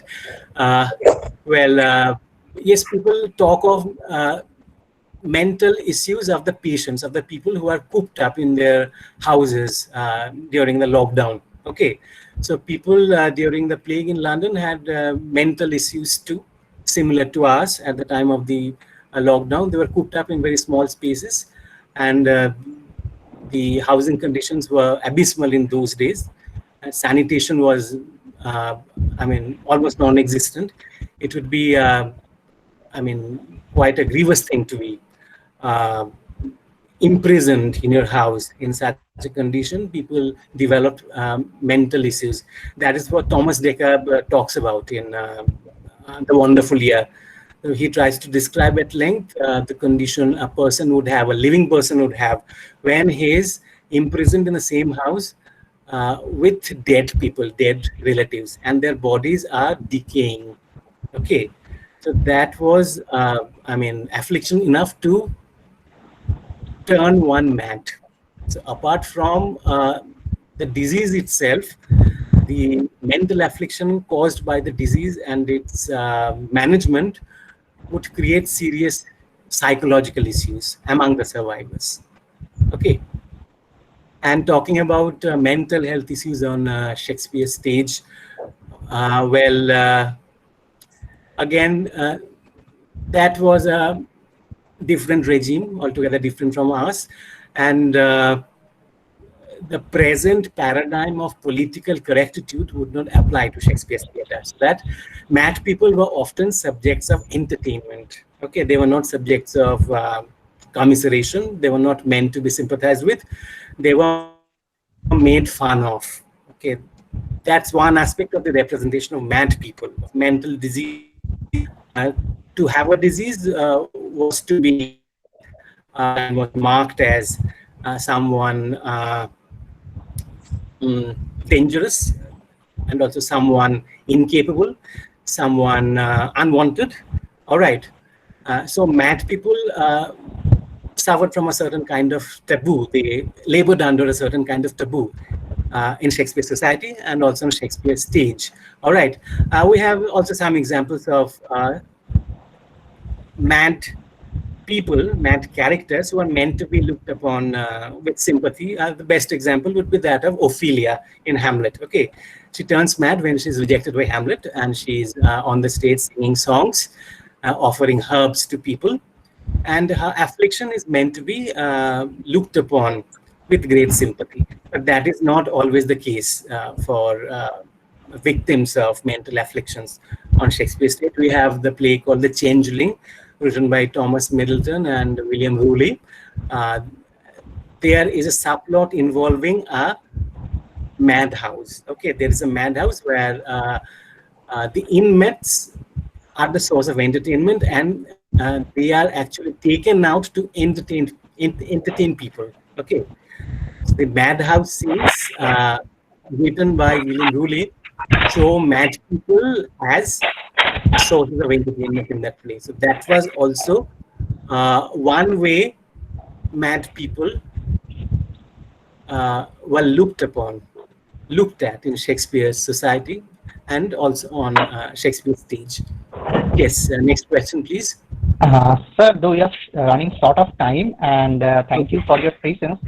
Sir, though Okay. still numerous Thank you so questions, but still one question I wish to raise in this regard. It is raised Okay. by one of our faculty members, sir.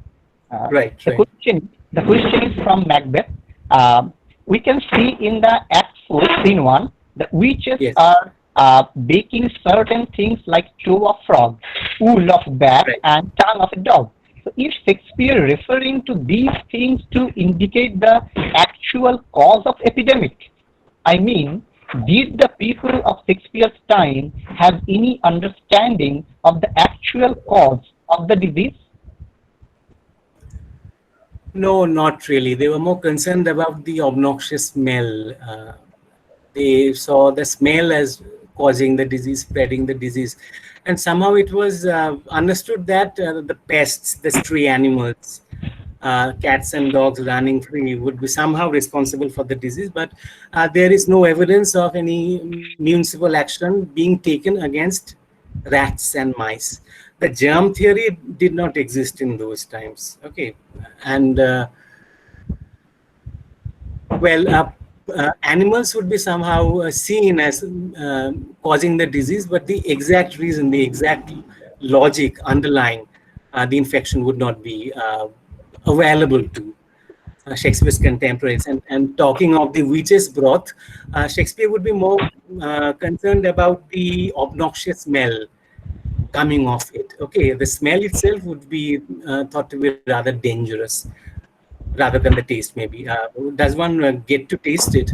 In Roman Polanski's film, Macbeth actually drinks from the witch's potion, from the cauldron, and he goes into a trance and sees all the predictions in a dream. But I don't know if that's what Shakespeare himself meant to be. Now, there is another tantalizing sequence in Macbeth itself. I was actually tempted to bring that into our discussion today, but I think it would be largely irrelevant because rat or mice were not considered to be responsible for causing plague. Okay, there is a reference in Act 1, Scene 3, where one of the witches describes that she had turned herself into a rat, Without a which tail. actually, yes, invaded the ship belonging to the Roundfed-Ronian's husband, the master of the tiger. Yes, the Roundfed-Ronian's husband is the master of the tiger. And no, was it the case? Yes, I suppose I'm correct. So this is how she actually unleashed sheer havoc on the ship. Okay. But I don't think she's talking of plague here, because rats were not understood as spreading plague. Okay, and that part, especially when she says, I did, it's understood as some sort of sexual terror. Okay, she unleashed sheer sexual terror on the husband, on the master of the tiger, and pumped him totally dry. This was the most heinous kind of punishment, the most atrocious kind of revenge she could conceive of. Okay, that's my answer. Thank you, sir, for your valuable time with us. And now, sir, I will request Bishwajit Mujumdar to say something in this regard. Thank you, Shubham. Thank you, sir, for your insightful lecture. Thank you for every detail that you have presented over here. I would now ask Devjita Guho, faculty member of English Department, Vivekananda Mahavidyalaya, to introduce our next speaker. Thank you, Bishwajit. Thank you, Abhishek sir, for your illuminating lecture. I am sure that all of us and all our students have enjoyed this session. Now, I am inviting the second speaker, Dr. Muhammad Shafiqul Islam from Bangladesh. Dr. Muhammad Shafiqul Islam is Associate Professor in the Department of English, Shahjalal University of Science and Technology, Sylhet, Bangladesh.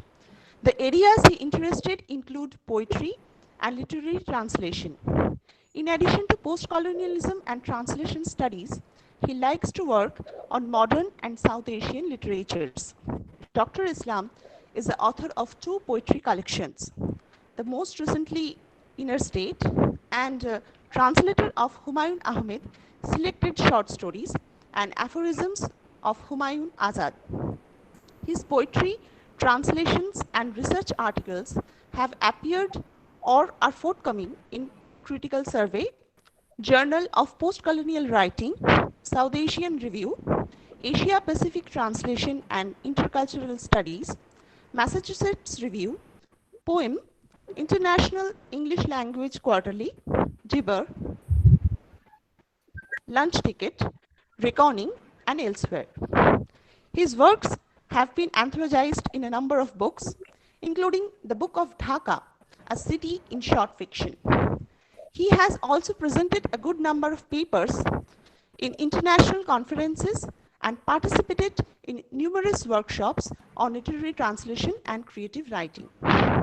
Poetry editor of Reckoning, Dr. Islam is currently at work on his 3rd collection of poetry and a few translation projects. I heartily welcome Dr. Islam. Over to you, sir.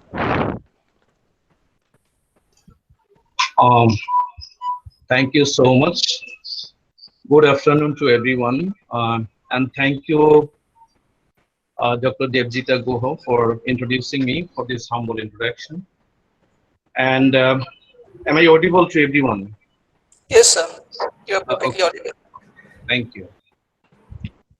So first of all, I would like to thank the organizers for inviting me to such a wonderful webinar. I would like to thank Honorable Principal of your college, and then patron, and the whole organizing committee, particularly Mr. Shantosh Kumar Malik, head of the English department, for inviting me to this program. And I would also like to congratulate my fellow speaker. That was a wonderful presentation. I was listening to him, and it was also an enriching paper, and I hope everyone has enjoyed. So now, my talk today is on portrayal of the pandemic in literature. So it's not going to be a rigorous research paper, but I would like to give an overview how pandemic has been projected in different times in different genres of literature including poetry and fiction.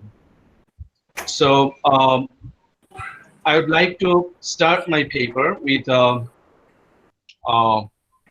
quotation, and that is by one of the leading poets of the contemporary world called Billy Collins. He says that the virus is slowing us down to the speed of poetry. So there is both despair and hope in this particular statement.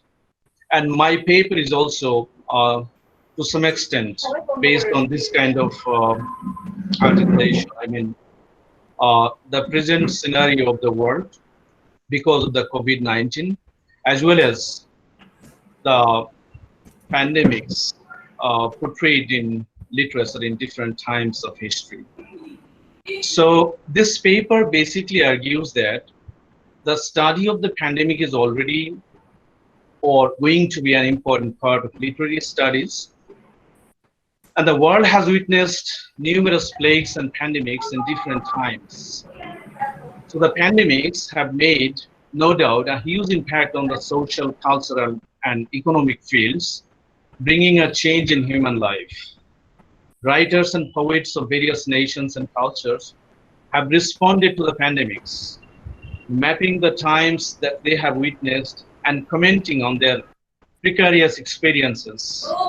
So there are many seminal books written on the tough times of the plagues and pandemics, in which sometimes even half of a nation or a city devastated. So the present world is immensely affected by COVID-19, which is a deadly virus allegedly spreading from Wuhan, China. So the virus is killing, no doubt, thousands of people every day, infecting millions and putting the world at risk. So the writers and poets of the contemporary world are also writing wonderful fiction and poetry, responding to the crisis and seeking ways of healing and surviving. So drawing on the great works produced on the impacts of the pandemic in different times of history, this paper explores how humans survive amidst such pandemics, seek ways to heal themselves, and what it means to study literature during the pandemic.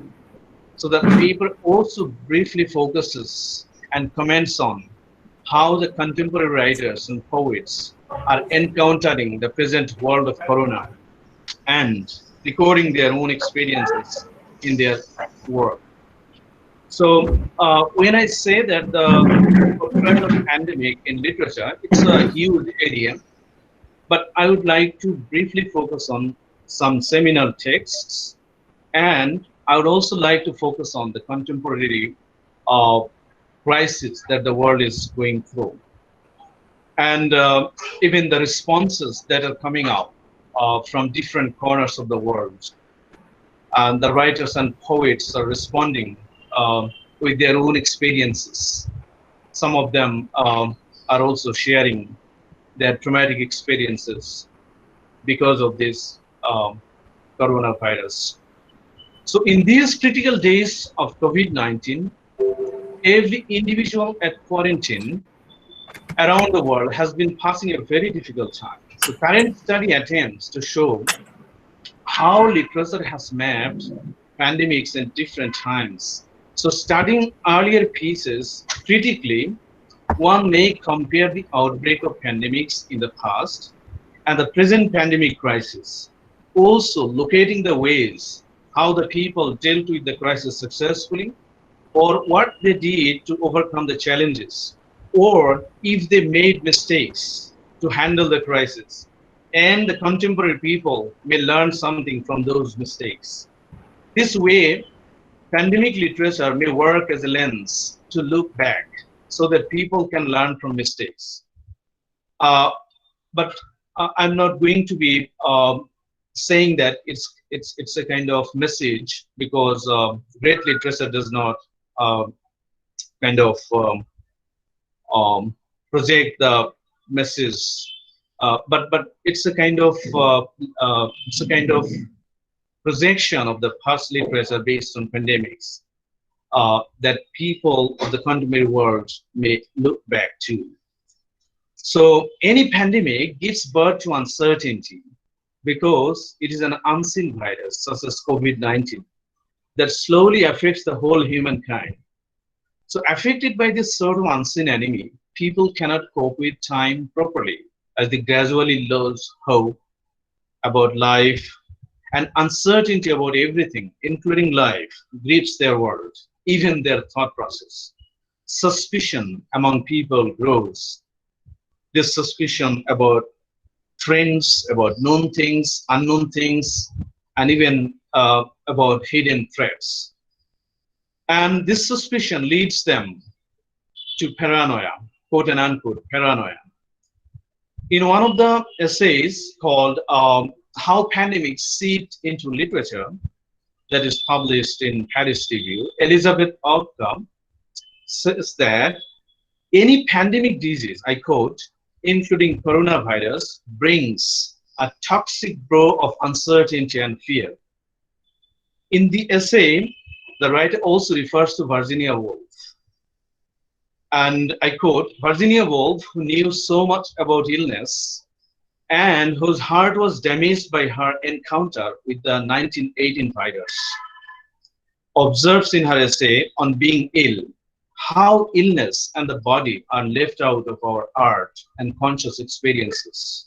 We deny how in truth, all day, all night, the body intervenes. So it's one of the glaring examples that Virginia Woolf herself was affected by such a pandemic. And we know Virginia Woolf as a writer who has been disturbed, and a lot of disturbing elements has also been portrayed in her work.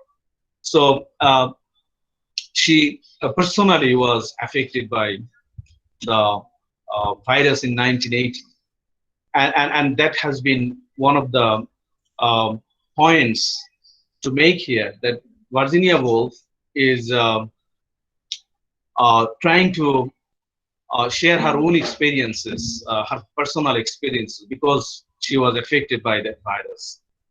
So maybe the world is going to have a new stream of literature, which is called pandemic literature, and a new lens of looking at life and society, which may be called pandemic studies.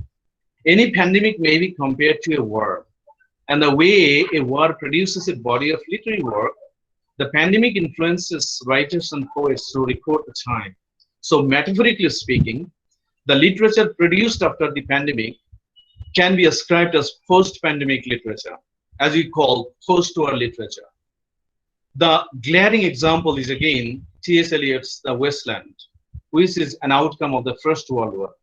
But there is no denying that it is also a post-pandemic piece, because Eliot and his family are affected by influenza virus pandemic of 1918, like Virginia Woolf. When a disease like coronavirus affects your life and you come back to life again after struggling with death, you start seeing the world through a vulnerable lens, and you realize that there is something wrong in the world. It may happen to a healthy person as well, when he watches people die one after another before his eyes, especially when he loses his family members or someone very close. So the world, therefore, is never the same in the post-pandemic situation. So pandemic literature gives insights to how people survived trauma of pandemics in the past, and how the people make sense of the world invested with chaos or disorder, uncertainty, and darkness. In the essay, How Literature Can Capture the Essence of Life in Pandemics, Tyler Stovall recounts, I quote, "The pandemic, commonly known as the Black Death, devastated Asia, Europe, and North Africa between 1347 and 1351, shaping, that my previous speaker has also referred to, shaping human history for centuries. Communities throughout Europe lost half their populations, and it took more than 100 years to recover," unquote. So this is one of the great references to plague, and that is called Black Death, and almost half of Europe was devastated by this play, and lots of references are there of this Black Death in literature, and many later generations of writers have also given lots of references to this Black Death. And when there was an outbreak of pandemics, artists and authors came up with a sense of responsibility to the human condition, because the study of humanities in general makes a sense of what human beings are responsible for, and how they should look at life and how they should look at the world. And that's why writers and poets are also feel they also feel forced to bring something meaningful out of their own experiences or imagination. So if hundreds of thousands of people die of a fatal disease, sometimes the figure may reach like 50 or 60% of the population of a particular city or a country. Then what happens? Silence reigns supreme. And in this state, writers attempt to break the silence. And they sometimes try to record the misery, intensity of misery, and the reality. As we look back, we can see that many poets and writers contributed numerous groundbreaking works reacting to human suffering, because human suffering is one of the seminal themes of literary work. And writers are usually tempted to write about this, and plague and pandemic is one of the important areas to depict human suffering.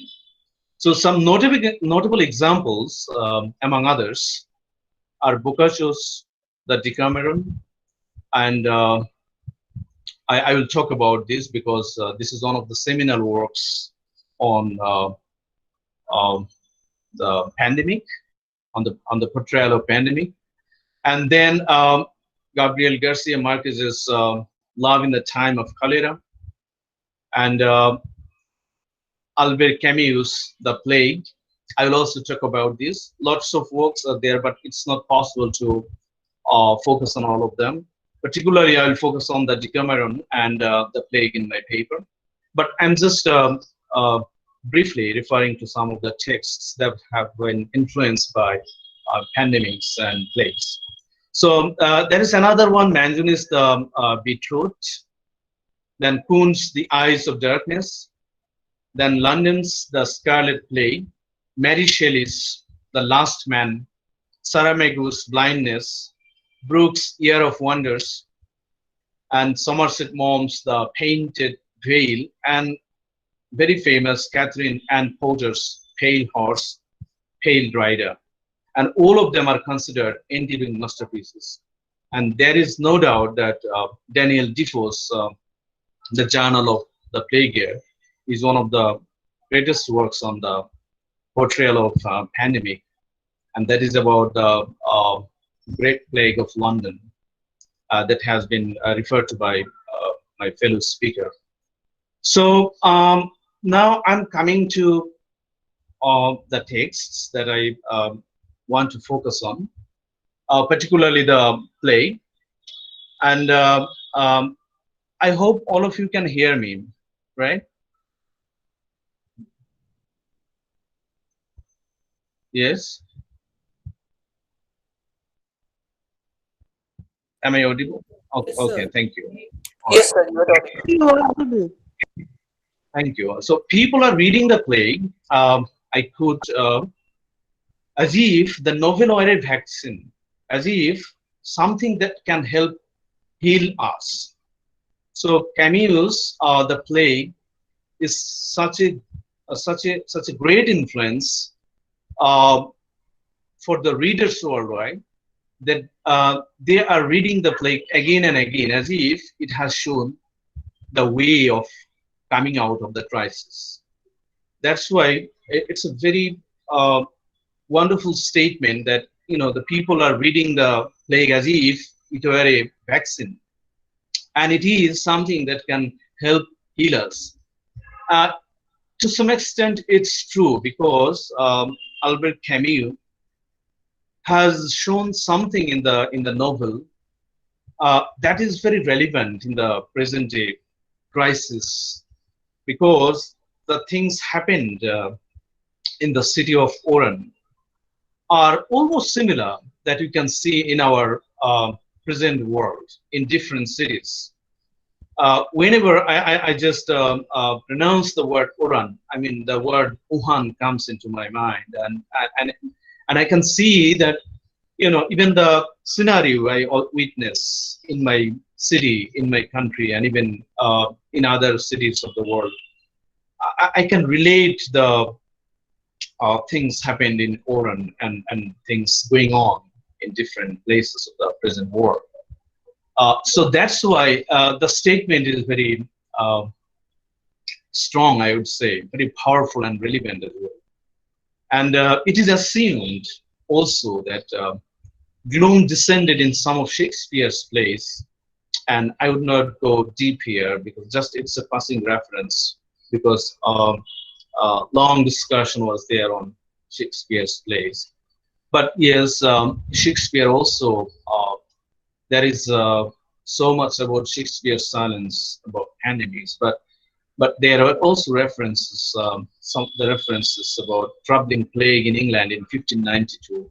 So there are not, huge references, but he indirectly has made a lot of. I mean, it seems that he has been affected. I mean, the times have been hugely affected by the plague, and there was the impact of these incidents or events in his plays as well. So the plague that occurred in in between 1592 and 1594. So it was a difficult time for the people of Europe, and particularly for the people of Great Britain, and that's why Shakespeare also depicted these times in his plays as well.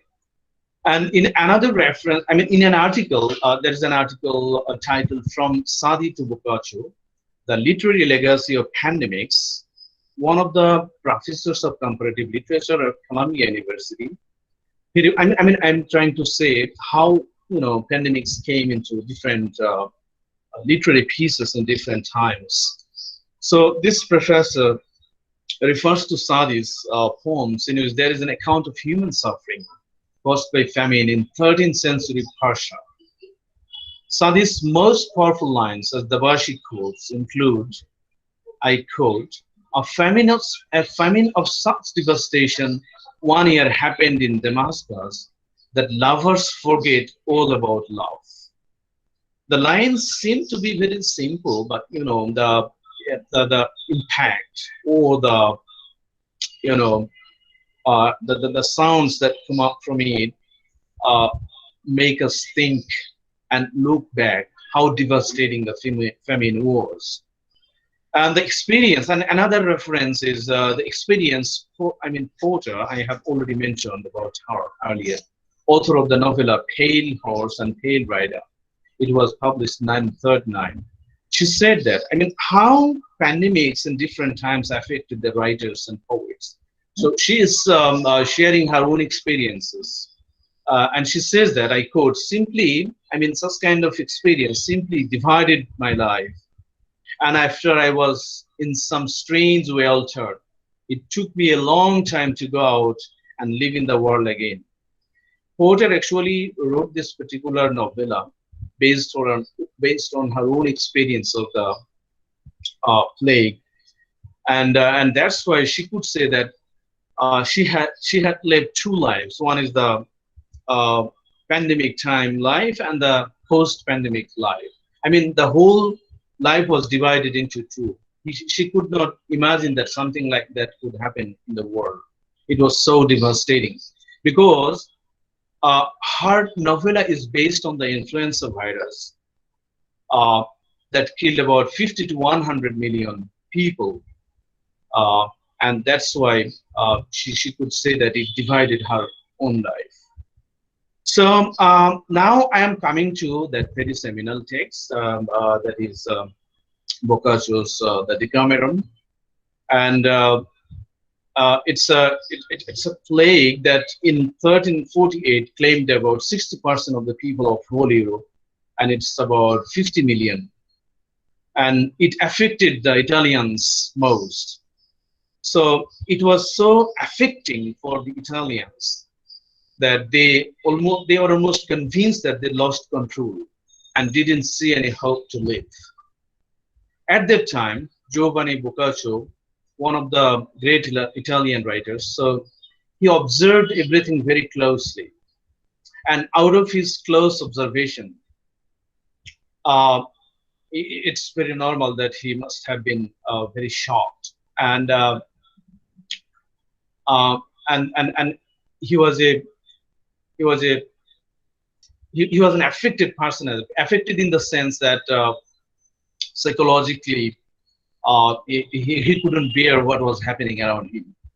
So people infected with the disease were dying one after another, and the whole country seemed like a heap of dead bodies, as we have seen as well in Italy during the COVID, in the preliminary days of COVID-19 in Italy, that even hundreds of people were dying, and Italians were so helpless. So I could remember this Decameron during those days, and the same picture was there, and the people are dying one after another. The streets are full of dead bodies, just like that.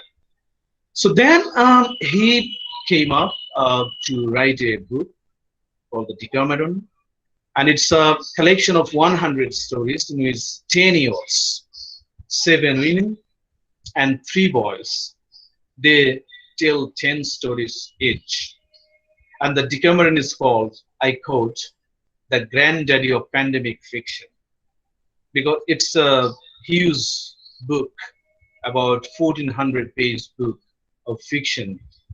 And in an introduction to the Decameron, Rika writes that, I quote, but over the course of the Decameron, the tone and content of the stories the young people tell one another shifts.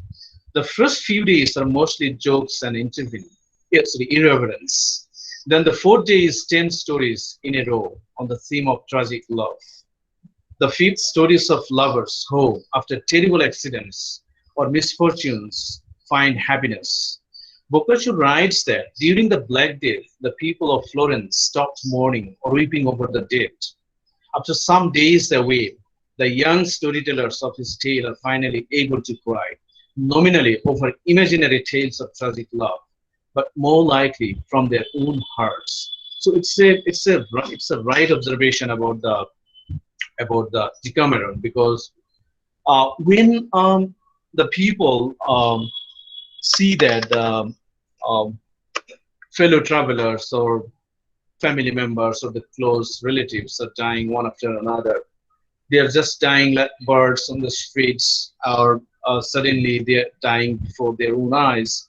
Ultimately, instead of crying, instead of shedding tears, they become silent. And I mean, words do not come. It's a kind of trauma to the people. They do not understand in the preliminary stage what's happening around them. But the stories in the Decameron also, there are lots of stories like that, in which the characters are silenced. But I mean, in some of the stories, they do not cry, they do not mourn at all. But in some others, I mean, different kinds of stories are there. In 100 stories, different themes are there. Different, I mean, they projected the time in different ways, and various themes, particularly the theme of death, the theme of happiness, the theme of misfortunes, and in lots of. But one thing is very important here. I mean, the portrayal of Florence should not be so much over there. I mean, that was a kind of direction, because the Florence was so silent at the time. It was people are so traumatic over there. So therefore, the storytellers wanted to live a different life, a lighter part of life they wanted to live. So therefore, music and literature, music and poetry are important things to live with during the pandemics. It's a kind of point that we can ponder over, that the Decameron also suggests that being away from the things happening around, sad things happening around, that people may live a life of isolation. But in that isolation, they can also lead a lighter part of life. So that is one of the things that the Decameron suggests through 100 stories. So in the Decameron, the youths were given freedom to tell their stories, choosing subject matters and themes on their own. And interestingly, most of the stories were about making people happy, no matter what critical situation they were in. The characters in the stories led their free life, enjoying every bit of the moments without pondering over what disastrous things were happening around. Shaken by the range of widespread catastrophe in the form of deaths, they decided to isolate themselves, avoiding close contacts, and try to live a tension-free life, telling stories, dancing, singing, reading poetry, writing, and people there with their own skills, capacities, and capabilities tried to perform, enjoy themselves, and extend courage and confidence to survive in the tragic times. A quote from the Decameron I want to quote: "To have compassion for those who suffer is a human quality which everyone should possess, especially those who have required comfort themselves in the past and have managed to find it in others." So this is one of the points that we can think about. Pandemics also teach people to have a sense of fellow feeling. And the past literature, like Daniel Defoe's The Journal, and then Albert Camus' The Plague, and even the Decameron, that what happens, I mean, different kinds of people are found, that some of them are, found to be more greedy. They take the opportunity to use the pandemic for profit making. And even we can see around the world nowadays that some people are also trying to push their financial position up. I mean, manipulating the opportunity, the chance. But at the same time, lots of examples are there. Some people are also coming up with a human heart, and they're trying to stand by the afflicted, the people who are suffering. So one of the points that the Decameron has raised here, that to have a compassion for the people who suffer around, is one of the important qualities, human qualities, that we can also take up in the present times. So Boccaccio suggests that during a pandemic of perilous diseases, people need to engage themselves in their own decent jobs. So this particular word I want to repeat, decent jobs, that Albert Camus also refers to in his great novel. Decent job. I mean, the word decency is very important word in pandemic literature. I will talk about this as well when I talk about the play. So these decent jobs, which provide them scopes for lighter feelings about whatever happens around them. The jobs that they enjoy doing and that keep them away from worry and despair. If the people of a whole country suffer depression and suffer depression and despair, the post-pandemic years for the country will not be worth living at all. As the books of pandemic suggest, sorry, 1 minute. Okay. So suggest at the outbreak of plague or virus, isolation is the best of measures taken by a state as well as individuals. But prolonged isolation at the same time may exert negative impact on the overall human community. So as a result, the people should find their own ways to spend time and remain stress-free. As a storyteller, Boccaccio isolated himself, listened to the tales of the youths, turned them into wonderful stories that, like magic, still enthrall readers. Isolation and doing individual acts, the Decameron hymns, are what really work for the greater benefit of human beings. So one of the great messages that Decameron gives us is that remember that you must live. Instead of being in despair, instead of getting into total despair, it's a kind of inspiration that people should have, that they should continue living. They should strive to live. And I quote one of the lines from the Decameron that is very relevant to this, that people are more inclined to believe in bad intentions than in good ones, unquote. So despite prevailing tendencies of greed among people, there should be the flow of positive thoughts among the human beings in the critical times. So in relation to the Decameron, we can see in today's world, most of the countries have declared forced quarantine. So everyone should continue working on their own fields instead of being depressed, no matter how limited amenities they have. Isolation and maintaining social distancing are medicinal in the times of pandemics. So without pressing engagements, it's mandatory for the people to maintain their everyday life, maintaining these kinds of suggestions. So now I'm coming to Albert Camus' The Plague, and I have already said that it is one of the most important novels based on pandemic. So it's a novel about the plague that hit the French-ruled Algeria, and it happened just after the World War II. And there is a lot of study on this novel.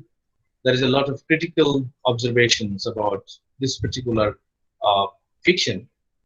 And even some say that it is also a metaphor for everything from Nazism to colonialism.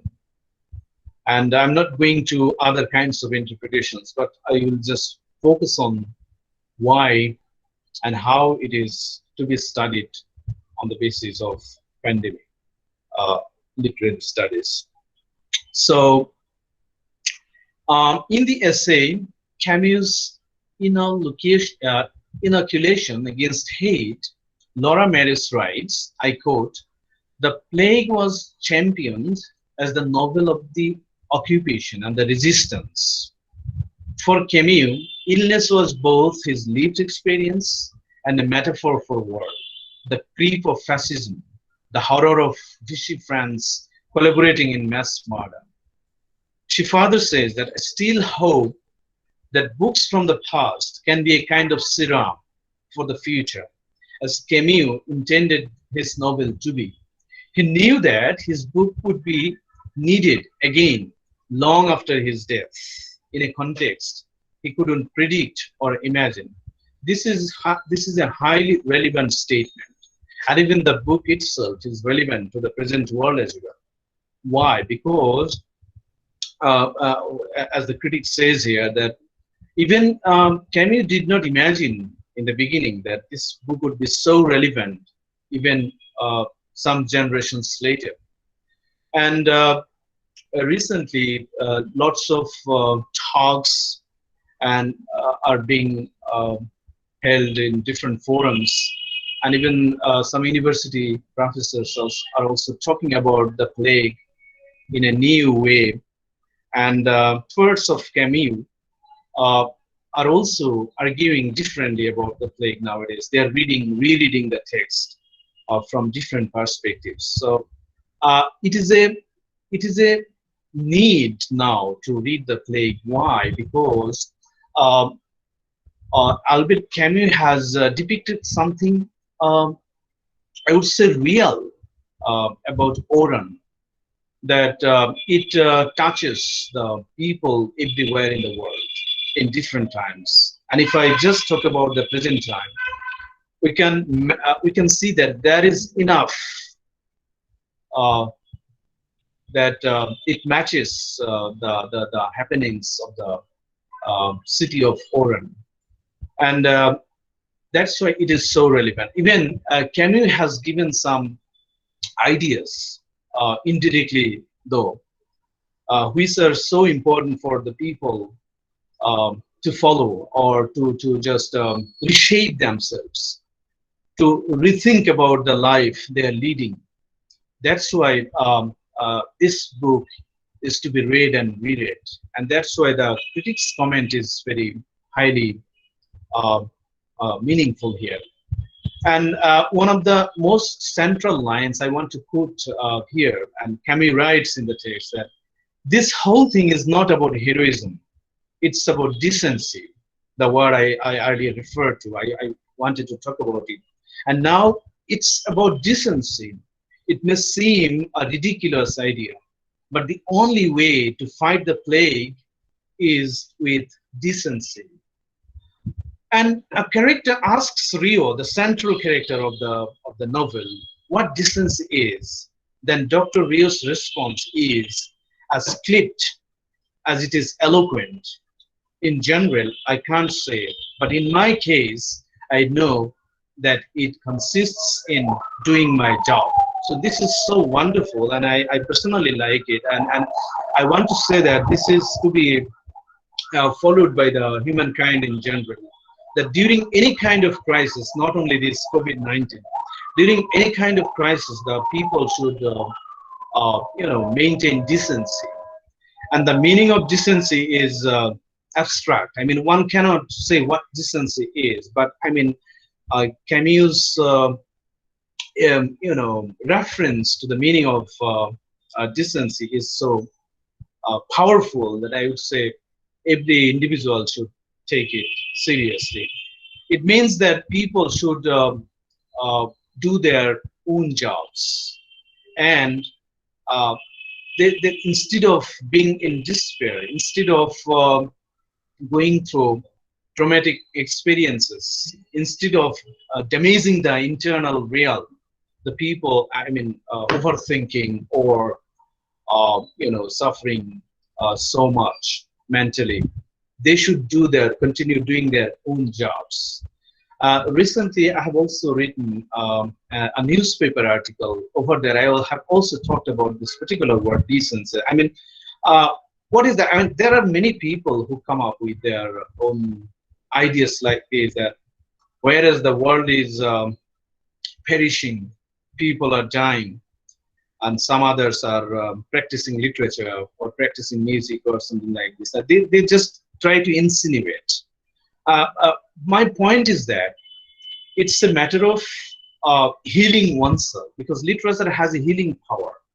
It's also therapeutic.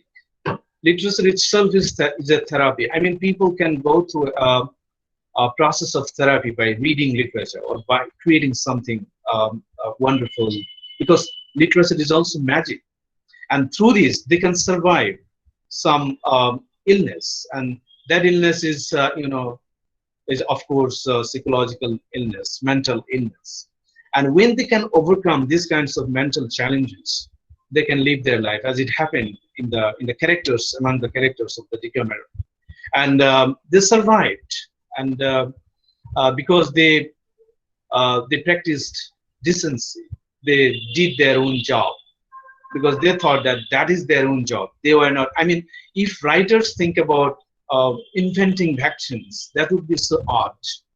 At the same time, if the singers think about why the vaccines are not coming up, it's the job of the scientists, it's the job of the I mean, the doctors may think about the patients more seriously. But if the other people in the world of arts, if they always think, instead of reading, instead of creating art, if they always think about medicine or something, I mean, that will be really art. I mean, it's also one of the meanings of decency that uh, Camus has given reference to. So I want to highlight on the point that it's decency that the people should take seriously in the present day world as well. Another point I want to refer to from this the plague, that there are different ways of reading the text, but particularly if we just look at the characters, so there is a priest in the character in the novel called Father Hanelo. I mean, if you just see that what he did, he gave sermon after sermon, and in those sermons he tried to tell people that this plague is the outcome of the sins that people have committed, and he tried to interpret the pandemic from the lens of religion, Christianity. And it's a very easy tool during these kinds of crises. It's an easy tool that the people like Panelo use. And but the central character, Dr. Rio, he did not believe in any kind of God or religion, or he did not like those kinds of interpretations. So he tried to focus on treating people, how he could make the people come out of the crisis. So it was a kind of scientific thought. It was, I mean, Albert Camus has also given emphasis on the characters like Bernard Rio, Dr. Rio, and he might be a mouthpiece of Albert Camus. And it's a life that you just observe around, and you just think practically that how we can just find out the solutions to get out of this. I mean, get out of this endemic disease. He tried to give suggestions to the authority that yes, something very ominous is coming up to the city. But the authority, as it happens always, the authority did not listen to him in the beginning.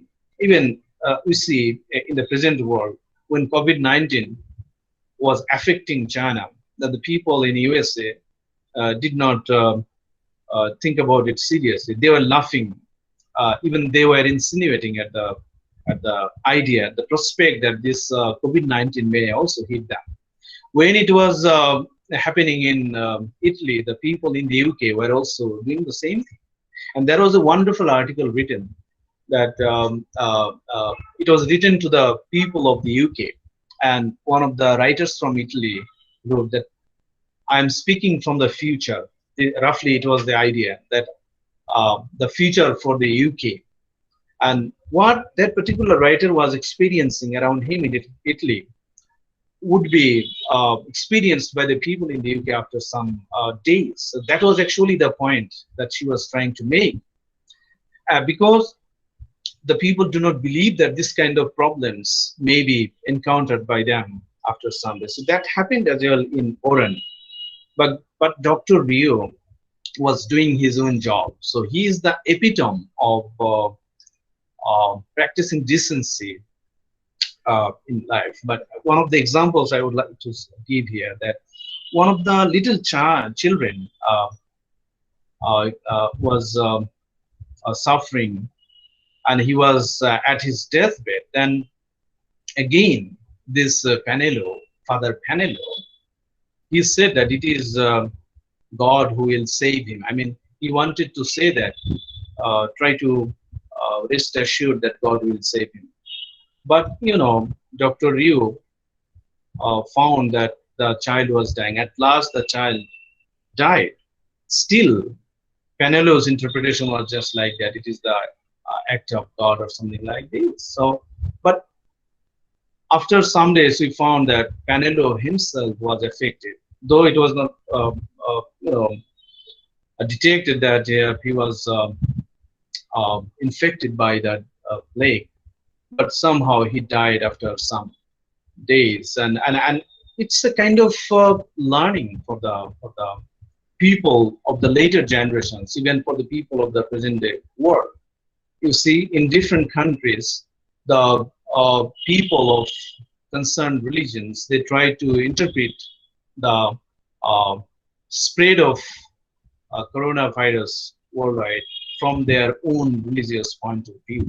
So we can find lots of followers of Penelo in the present world as well. But Camus' um, ideas should be taken into consideration. That it is the life that should be looked at from the practical point of view, from the realist point of view, and you see what is happening. Instead of being in despair, try to practice decency, try to do your own work, like Dr. Rio. And he is an example of a humanist. He tried to serve people, but we also find some other characters who, in the novel, some other characters who try to also take other means, like fake means of leaving the city and meeting his family members. As we have seen in our country as well, some people are taking up different ways, different means, bad means of profiting themselves. So it is happening in different countries as well. So, sorry. So this is The Plague is a great novel of depicting the real picture of what happens in a city, in a country affected by a plague, affected by pandemic plague. So that's why it is very relevant. It is very relevant to study the plague during the pandemics. And that's why it is rightly said that people are reading the plague as if it were a medicine, as if it were going to heal the people who are suffering during these times. So I'm coming to now relate this to the present day world. Literature is so powerful that it influences people in various ways, especially when a society goes through a crisis like war or epidemics. So the role of writers and poets, therefore, is not negligible, because some seminal works produced during crisis last long to make later generations understand the critical situation and impart them means to standing upright and fighting challenges. Even during COVID-19 pandemics,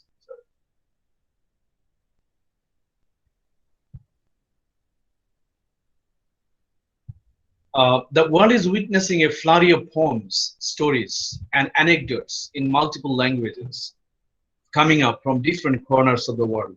And maybe someday we'll read a great novel on this time.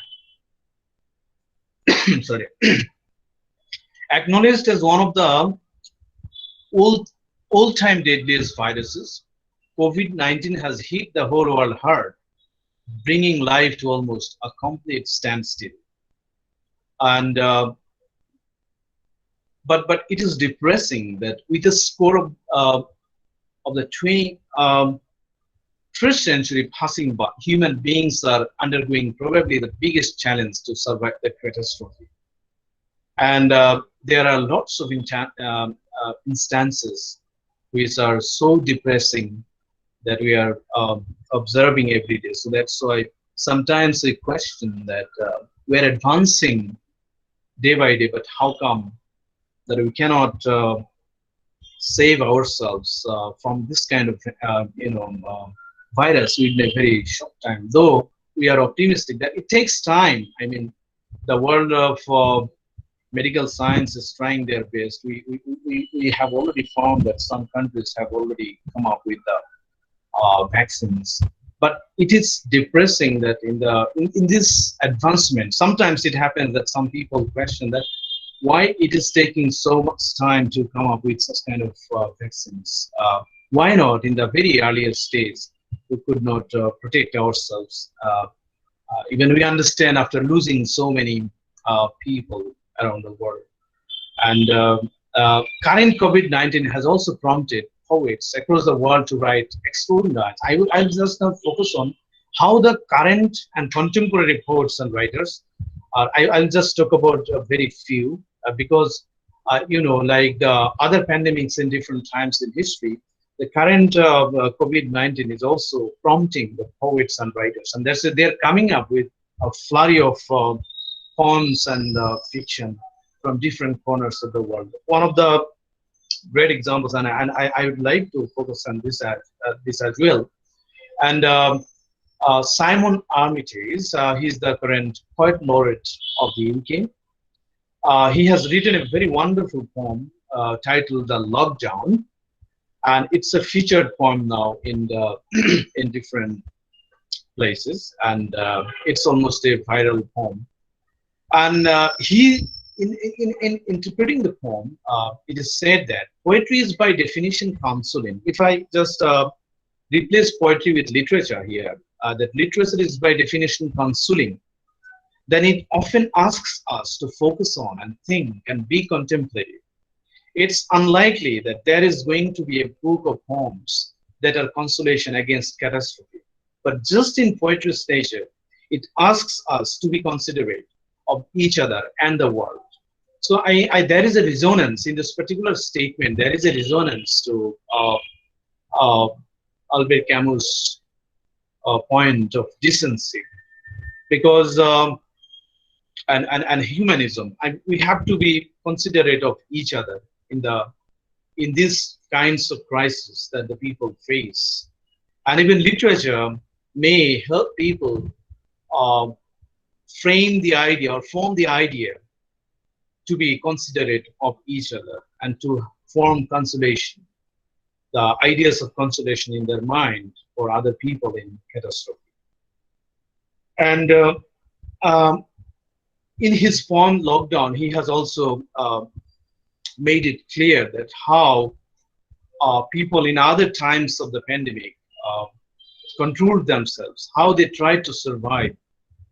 And even he tried to depict the situation briefly, how the people, I mean, within a very few words, he tried to say that, I would read the poem, some of the lines I'll read here, but I want to say that in a very few words, he tried to show different times, particularly a city that he has depicted in the poem, the city of Yam.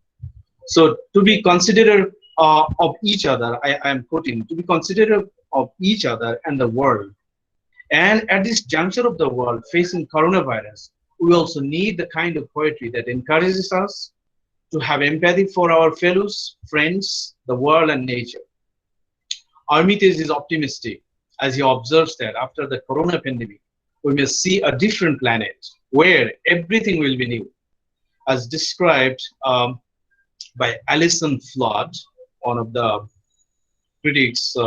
She has made a reference to the poem.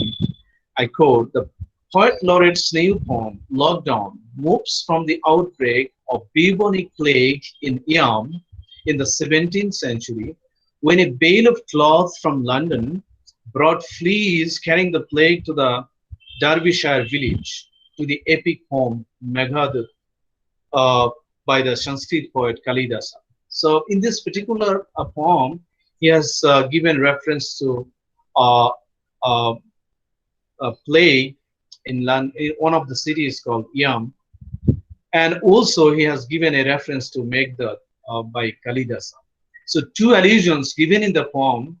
This poem's references to Yam's boundary stone, which contained holes that the quarantined villagers would put their money in to pay for provisions from outside. I mean, it's a wonderful depiction of the life that people lived during those pandemics, and they didn't go out. Even the lover and the beloved, they just communicated through the holes made in the walls, and they also exchanged some things through those holes. So it's a very wonderful image that he has depicted here.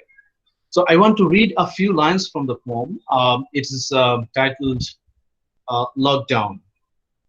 "And I couldn't escape the waking dream of infected fleas in the work and whiffed of soggy cloth by the tailor's hearth.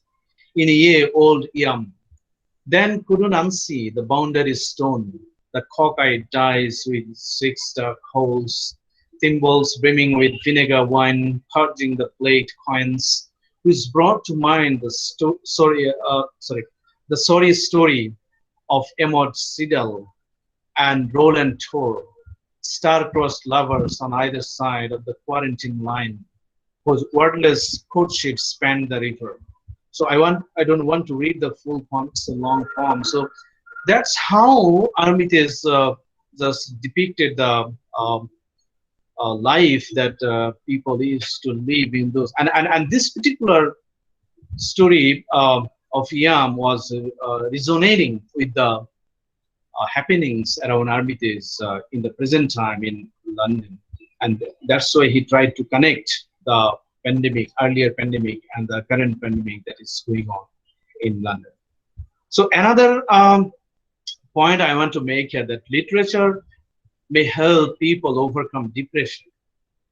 And about this, another great poet laureate, current poet laureate of the US, Harjo, she has some things to share, and I want to quote. She states that we always turn to the arts, to poetry at times like these, when we are thrust into the unknowing, into places of terror or awe. People are calling on artists to help inspire and make sense during these times. It is really important and compelling, unquote. It is really important and compelling for artists, for poets to make sense, quote and unquote, to make sense of things happening around them, of events putting pressure on the minds of people and making them sink into severe anxiety. This is one of the points, very important points of this paper, that instead of being in despair, people should make sense of living or make sense of things happening around them. They should make meaning out of the things that are happening. So instead of being anxious, instead of sinking into severe anxiety, they should, make sense of their own life at the present. They can connect their life with others in other times when people are affected by the pandemics. So sometimes precariousness or precipitousness of tragic incidents transform the situation so drastically that people either become completely silent or begin to create anarchy, that we can also see at the present time. That this is very common, that even during the Black Death and even other pandemics in Europe and other places of the world, people either become completely silent or some others, start creating chaos. Some people also become brutal. So it's the human nature that has also been pointed out in different ways in different literary pieces. But what is most important is the fact that through literature, through the things made in literature, people in the contemporary world should also look at life positively through the lens of literature. So, and another reference I want to make, that how people are responding to this present world. One of the important poets of the UK, Carol Ann Duffy, she has launched a project called Right Where We Are Now. Lots of poets are responding, writing poetry about their own lived experiences at the present time. So lots of poems have already been submitted to her, and she's just trying to showcase them. And it's going to be one of the great records of the present times. And my point is that, people around the world, writers and artists around the world are doing their own jobs. They are trying to either record the times, or they are trying to focus on how the people are to be coming out of the crisis, and how they should practice decency in the present-day crisis, or even the crisis they face in their life in other times. So Bangladesh, as I'm talking about the overall literature, I want to also talk about something about Bangladeshi poets and writers who are also coming up with their own responses. Briefly, I'll focus on only two pieces here. Bangladeshi poets do not struggle down in responding to these strange times, and many poets, both young and established, have composed as a response to the seismic event hundreds of poems. One of the remarkable poems by a not so well-known but strong voice of poetry named Minar Basunia. Even this particular poem I have also given a reference to in one of my newspaper articles. So his poem's name is God Belongs to All. I want to read a few lines from the poem. It's a very short poem, but it has been almost viral because of the fact that it is very relevant and very touching. So I am reading the poem. God does not belong to only humans. He has probably accepted appeal of dolphins. He has probably responded to the prayers of the sea. He has perhaps deeply listened to the pleas of the woods. He has perhaps considered the demands of the hills reasonable. Maybe they raised their hands up for their existence. Maybe they wept tears for survival night after night. If not, why then is the sky so azure today? In wild ecstasy, why are birds so resonant? God does not belong to only humans, and only humans do not own this world. So it's a different kind of poem, but there is something that I want to focus on here is the eco-critical perspective here, because of the nature, the other forces of nature. I mean, how people commit injustice to the nature. So that is, I mean, some artists like the poet of this poem, they try to say that people have committed injustice to the nature, and this particular kind of pandemic may be an impact of these kinds of injustices. So here the poet refers to injustice human beings have been perpetrating against the environment for hundreds of years. Other creatures in nature had probably been, suffering, and that's why they are making a plea to have respite. And that's why eco-critically and philosophically this poem is very powerful. Another poem is written by one of the writers of Bangladesh, Anisul Haq poets, Anisul Haq, and its title is Manifesto 2020. And I myself have translated both these poems, and they're also published. And in these poems, overall picture of the world as well as Bangladesh has been wonderfully depicted. And I may share the poems later on for the organizers so that they can share it with their participants.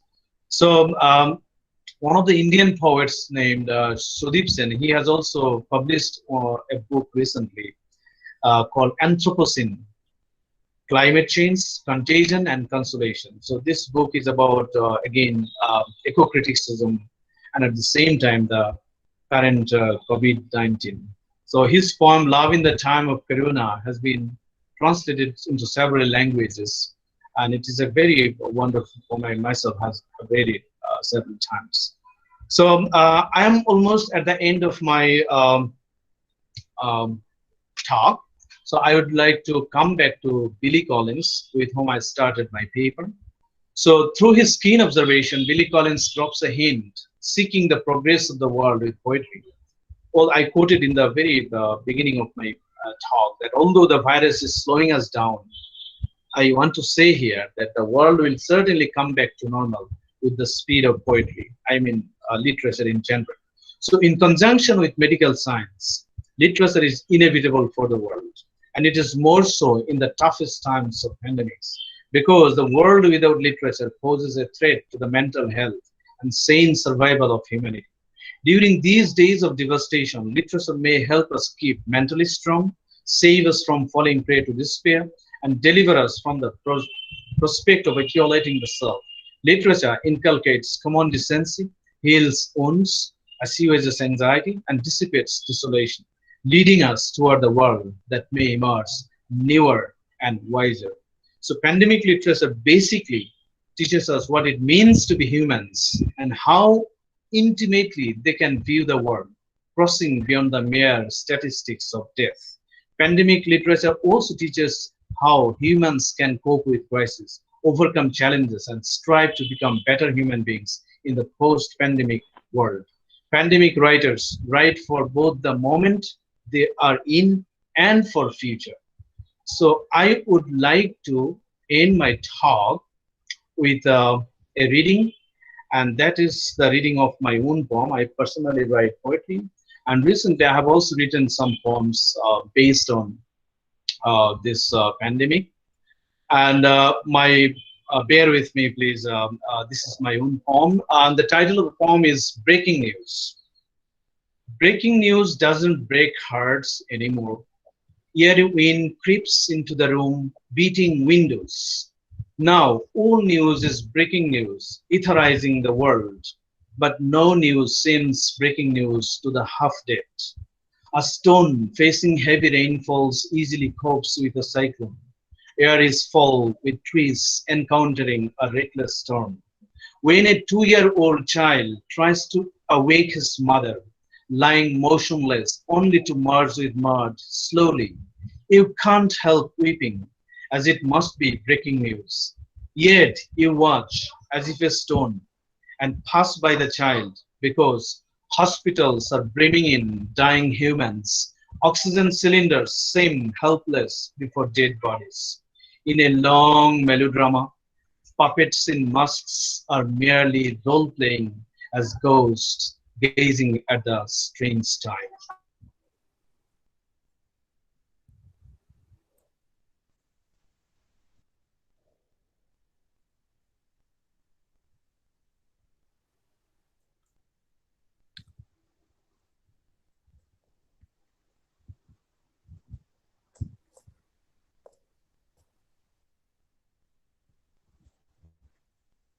Thank you. Thank you, sir. Thank you, sir, for your insightful lecture,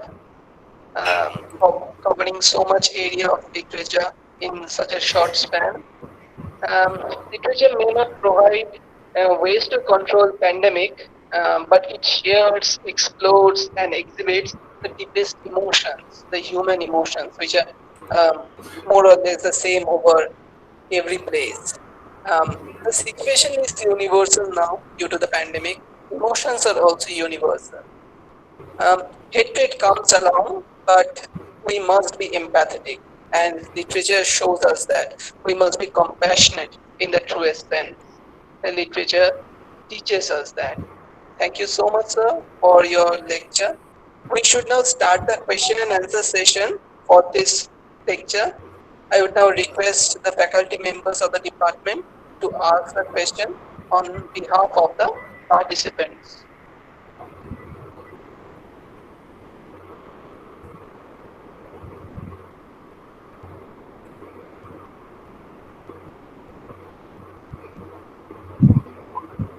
Okay, so I think someone. Okay. Okay. Okay. Let Yes, me do please. it. Okay. Thank you, sir. I heartily thank you for such an illuminating introspection that you have shared with us, and thank you for acquainting us with numerous resourceful incidents on pandemic and literature. Sir, we do not have much questions. So the first question that we have is raised by one of our faculty members, respected Dr. Nash Banerjee Madam. And the question is, how did pandemic take a gender turn in literary representation? Sir, over to you.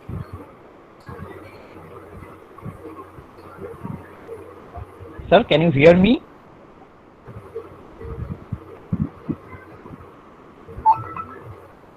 Professor Mohammad Safikul sir, can you hear me?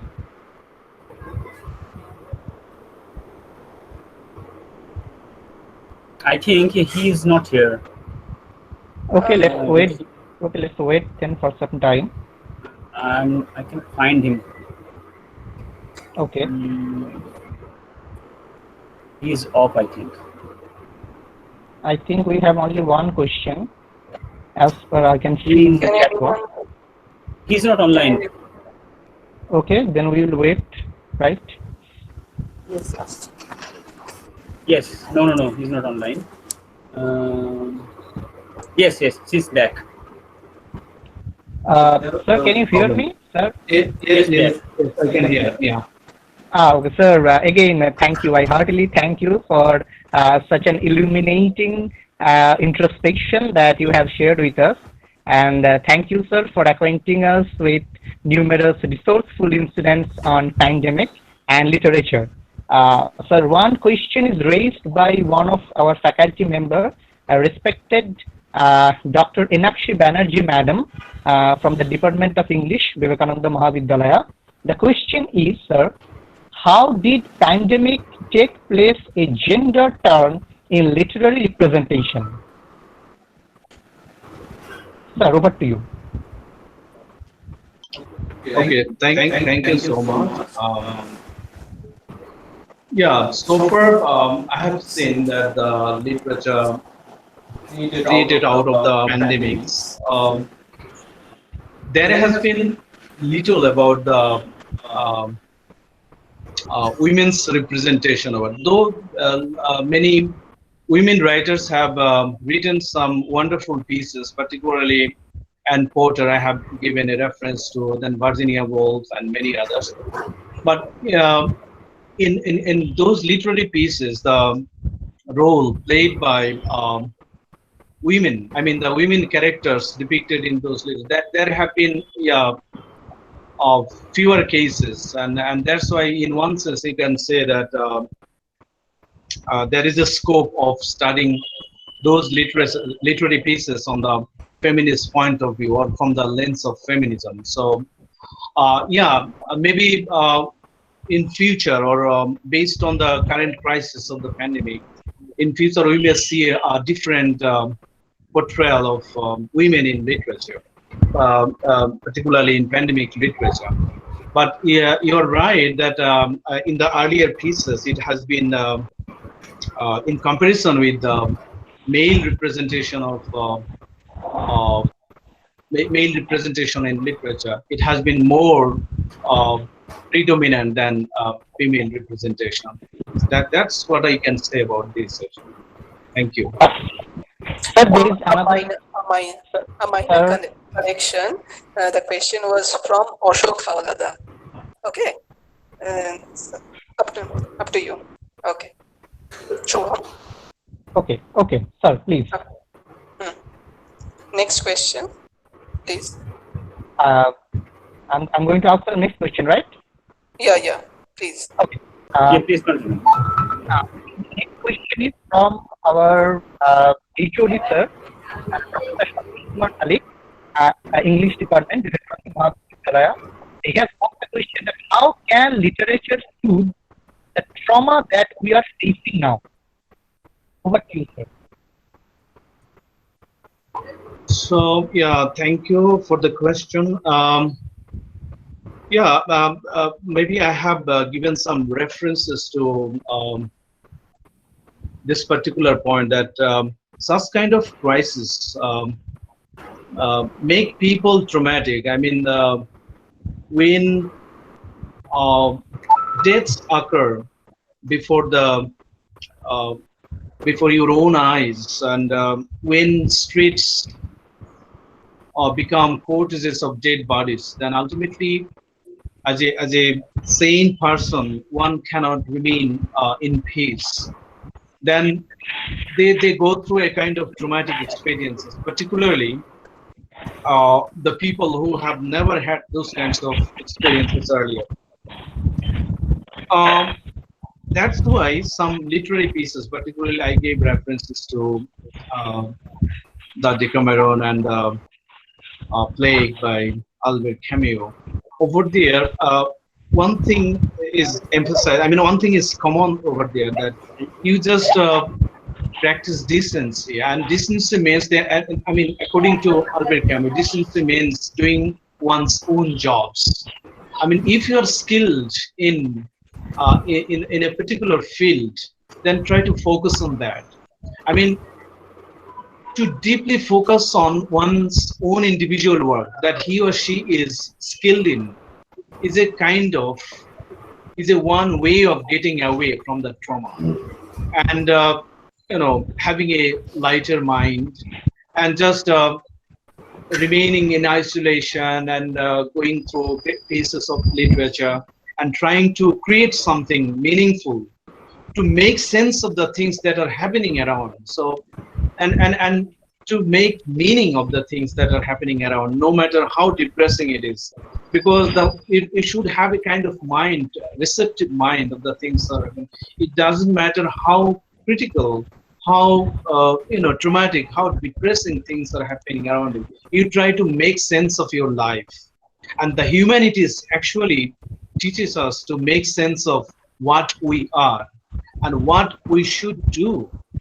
And if you can make sense of this particular point, I'm sure you can just try, or at least try to get away from trauma, or to control yourself from falling in depression or despair. That's it. Yeah. Okay, sir. Sir, the next question is from again one of our faculty members by Devjita Guru. She has asked the question that please share your observations on the Bengal famine and its effects on the pandemic on the contemporary times. Over to you, sir. Okay. Thank you. Yeah. During those times, there is a point here. I already read one of the points that when natural calamities take place, and then ultimately after that, like famine or any kind of natural calamities, after that, usually the people of the particular country or nation go through a huge crisis, and scarcity of food, and scarcity of lots of other amenities to live one's own life. So that's why it's very usual that another kind of calamities take place, and people face another kind of crisis, and that is the crisis of plague or any kind of disease that's spread among. And yes, we can also look back to our famine in Bengal and the other kinds of crisis, and it's a kind of pandemic as well. And that's why that the presence of that calamities is also there in some literary pieces, and we have found lots of work, lots of films as there over there. The famine has been represented that way. Yeah, that's it. Thank you, sir. So the next question, still we have 3 or 4 questions. Okay. The next question, can I ask you? Okay, please go on. Yeah. Okay, sir. And the next question is by Bishwajit Das. I'm sorry, Bishwajit Das, you didn't mention your designation. That is why I cannot mention that. The fact that he has mentioned that human consumption and human mobility are particularly responsible for this pandemic. Our apathy towards nature is increasing. Now, we are paying the price for it. We know there will be sea of writings coming in the post-COVID world. How can poets sensitize people to be more respectful to nature? Okay, that's a very interesting question. Yeah. So my earlier fellow speaker has also made a reference to the causes. I mean, one of the questions was also there, that why pandemics occur in the world. So there are lots of causes we may point out. Mobility, the world is growing faster day by day, and it's true that the disease that is originated in a particular city, in a particular corner of the world, spreads worldwide. Why? It is because there is the mobility. I mean, one carries, and even in the play, we can see that a particular piece of cloth brought from London to Oran. It was brought from France to Oran. So that was the cause of the pandemic in that particular city. So it's the same. I mean, one brings or carries the virus from one particular place to another place. So its mobility is true. Mobility for spreading of any disease like virus. Mobility is one of the causes, but you cannot deny the fact that the world is growing faster day by day, and you cannot remain static in one place, and that does not also reflect the modern advancement of the world. I mean, that does not support the modern advancement. If you want to support modern advancement, and if you resonate with that, ultimately you have to move from one place to another, and it is taking place faster day by day. And in that case, you have to look for other options, but you cannot stop one particular good thing for the sake of other greater things. So that's why mobility is there. And yes, travel literature is one of the streams of literature. Yes, maybe someday we can see in travel literature the reflection of this pandemic, and travel literature may incorporate these kinds of pandemic situations. Someday we may see that kind of body of literature in which there is the presence of pandemic and travel literature. Thank you. So the next question is by a student of our college, Unuporno Dasgupta. He says, "Sir, nowadays even some news spread like hotcakes, which at one point make us worried, but later prove to be misleading.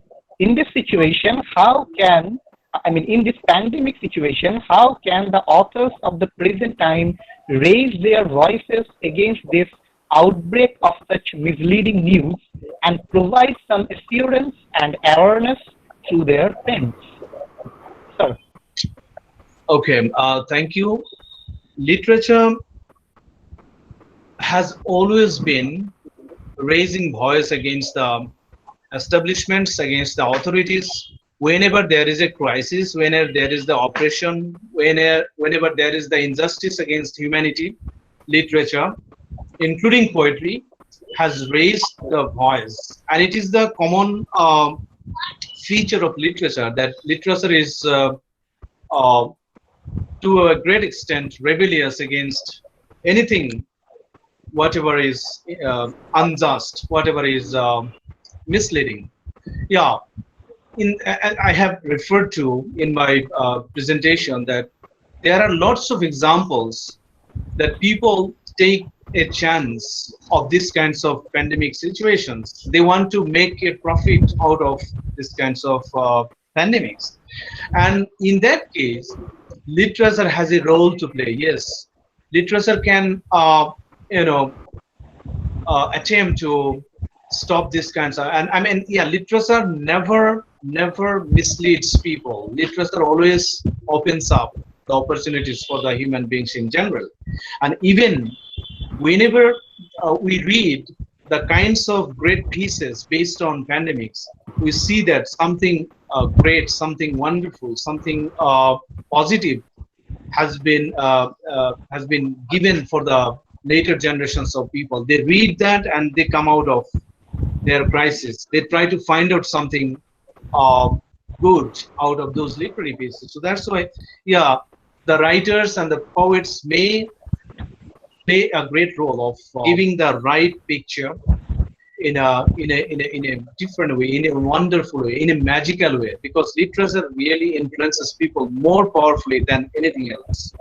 So it's true that literature can stop or can at least try to stop the kind of misleading information or spreading of misleading information to the wider audience. That's it. Thank you, sir. Thank you, sir. There are two more questions, sir. Next question is by Ashok Kauladar, assistant professor. He has asked the question that can pandemic literature focus, quote unquote, wish to live. Here, sir, Yeah, can what's the word? Please, can you repeat the word? quote unquote, wish to live. Wish to live. Oh, Like okay. Okay. Sir. All right. Thank you. Wish to live. Yeah, true. I mean, literature in general opens up the eyes, millions of eyes within the human beings, because externally we have only two eyes, but as we know about Pramod Chaudhary, he has referred to the existence of millions of eyes within. I mean, they can see something beyond. And whenever we read literature, then we can also see something beyond the common level of our existence. So in that case, literature may spread optimism. By reading a particular piece, good piece, one may be hopeful, one may look forward to the future, bright future. One who is suffering trauma, one who is suffering a kind of illness, mental illness. So if he reads something good, I'm sure, and even it's true about music as well, because music and poetry and literature in general, they have the healing power. They just heal some mental crisis. So that's why when one is disappointed, when one sinks in despair or and anxiety, then they can also read something wonderful, and that may influence them to go forward, to move ahead. And that's why wish to live may be a theme for poetry or for literature. Yeah. Thank you, sir. So the final question, again, it is raised by one of the faculty members of our college, is Devjita Guho. The question is, sir, is there any relationship between pandemic and conspiracy theories? Please shed some light on this topic. Okay, wonderful question. As I have mentioned, we can see around us that sometimes pandemics are boons for some naughty people, some bad people of the society. So they are always concerned about profit making. Even I can give some references to some people in our country as well. Recently, they have just taken up some projects, and those projects are for making people put in troubles, and it is about their own self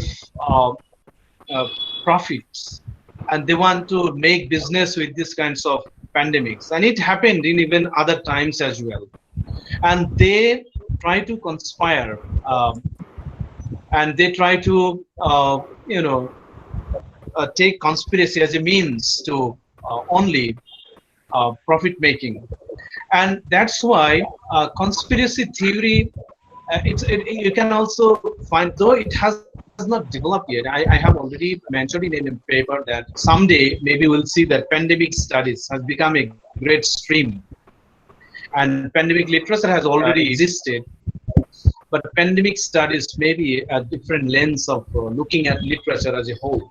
In that case, yes, it is possible, and it is, I would say, it is of course possible that literature would be also studied from the perspective of conspiracy theories, because bad people are not silent. They are always active. Even during the pandemics, they do not fear pandemics like the common good people. They always take up these kinds of critical times to be the chances for their own self-development. So that's why it is relevant. It's a relevant question. And someday we will be able to connect conspiracy theories and pandemic studies. That's for sure. and it's a kind of enrichment of literary studies in general. Thank you so much for the question. Thank you, sir, for your Thank you. insightful Thank you very much. observations. Thank you so much for such an enriching session. And we guess that the emotions are becoming universal, and the hatred needs to be replaced by empathetic and compassionate sense, which is given to us, which is taught to us by literature. Thank you, sir, for your insightful lecture, illuminating lecture. Now, I would request our head of the department, Santosh Kumar Malik, to present the vote of thanks. Please, sir. Professor Santosh Kumar Malik. Yeah, am I audible, everyone? Yes, sir. Yes, sir, you are audible. Yes, sir. Thank you, Dr. Shafiqul Islam, sir, for your enriching session. We are enriched and enlightened and edified with your speech. And I want to thank all the participants and dear students and scholars who have participated now. And I have one request, sir. Please on your video for just 1 minute. Students are asking me. They want to see you. So just a request, sir. Dr. My Shafiqul video Islam, is sir, on, right? but we cannot see you. Okay. Is it okay now? No, sir. It's only your No, icon sir. showing. But my video is on. My camera is on, so I'm not sure why I'm not visible. I'm not, sir. From the very beginning, you are not visible. Only we can hear your audio. But it's unfortunate. My video is always on. Oh, okay. Is it okay now? Okay. No, Is sir. it visible? Not yet. Not yet, sir. Oh, there is Not some. yet, sir. I mean, in setting, there might be a problem in setting. Maybe I'm not sure. Please press F10. If it might work. It might work. Please press F10. F F10. F10. F10 key. Okay, F10. F10. Okay. Is it okay? No, Is No, it? not yet, sir. not yet, sir. Oh, I'm so sorry, There but might- yeah, I could make it. I There didn't is a find it. shortcut for. There is a shortcut key on the functional keys. Any one of the functional keys, I think. You can press. Yeah, video. Just a minute. Yeah, camera is starting. Yeah. Oh, standard definition 360.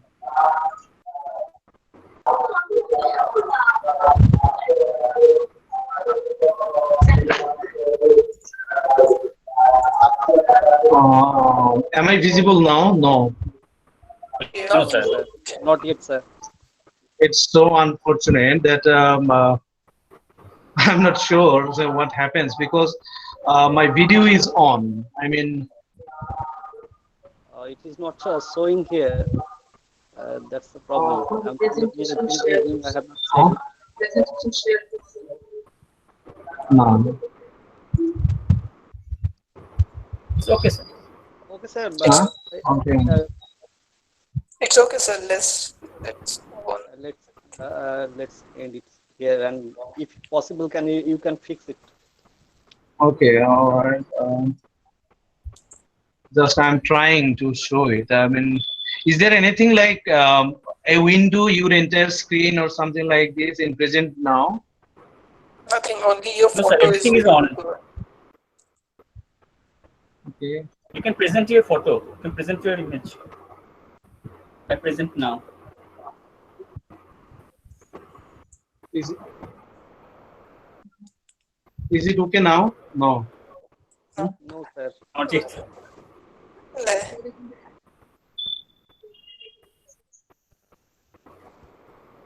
I think we should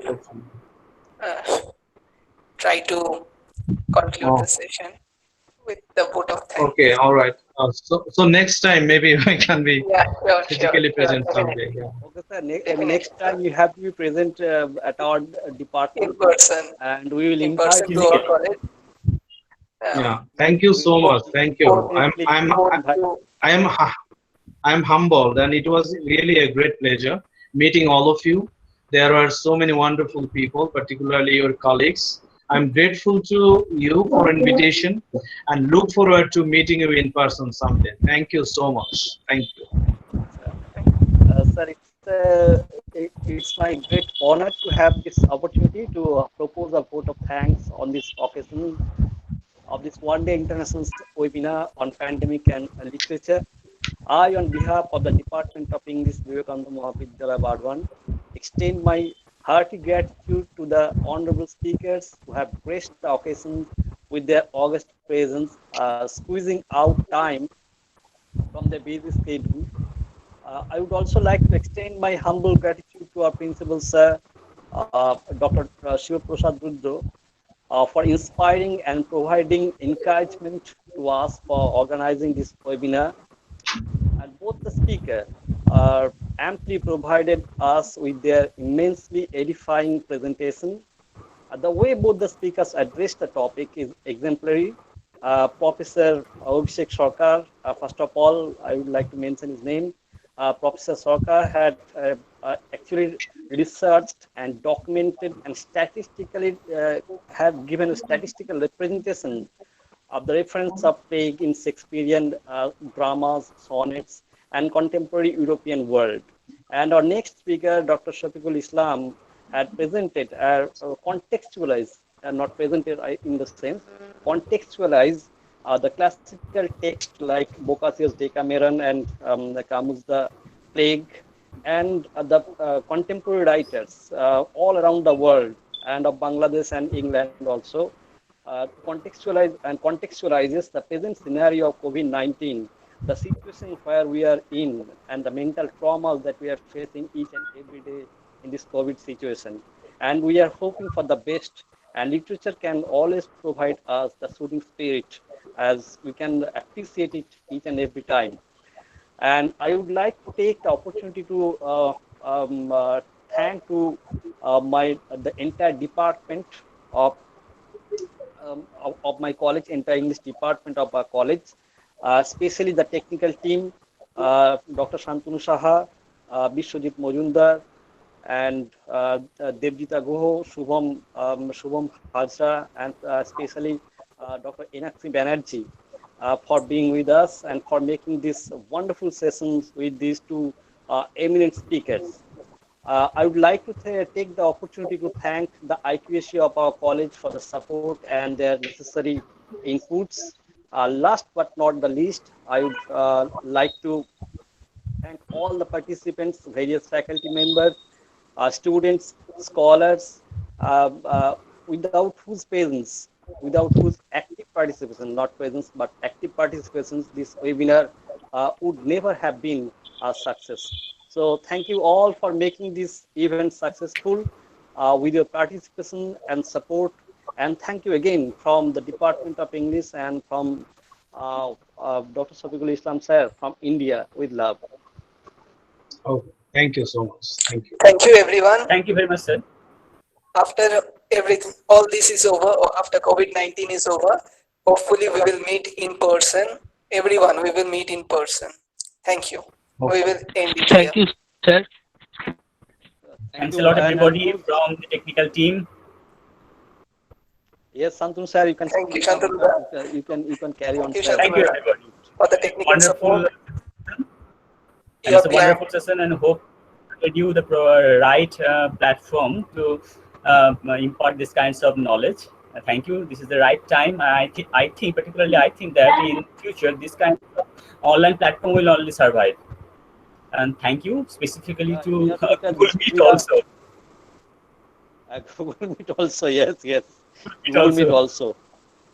Yes. Thank you. Thank you. So that's our nemesis in that sense. Yes, absolutely. Absolutely. Okay. So thank you, and a big thank you to all my students, dear students, without whose participation, active participation, we could not have done this. So again, a big thank you to all the students of our department and the faculty members, those who have participated. Okay, bye. Thank you. Now we are leaving here, and with a great note. Okay, thank you. Thank you.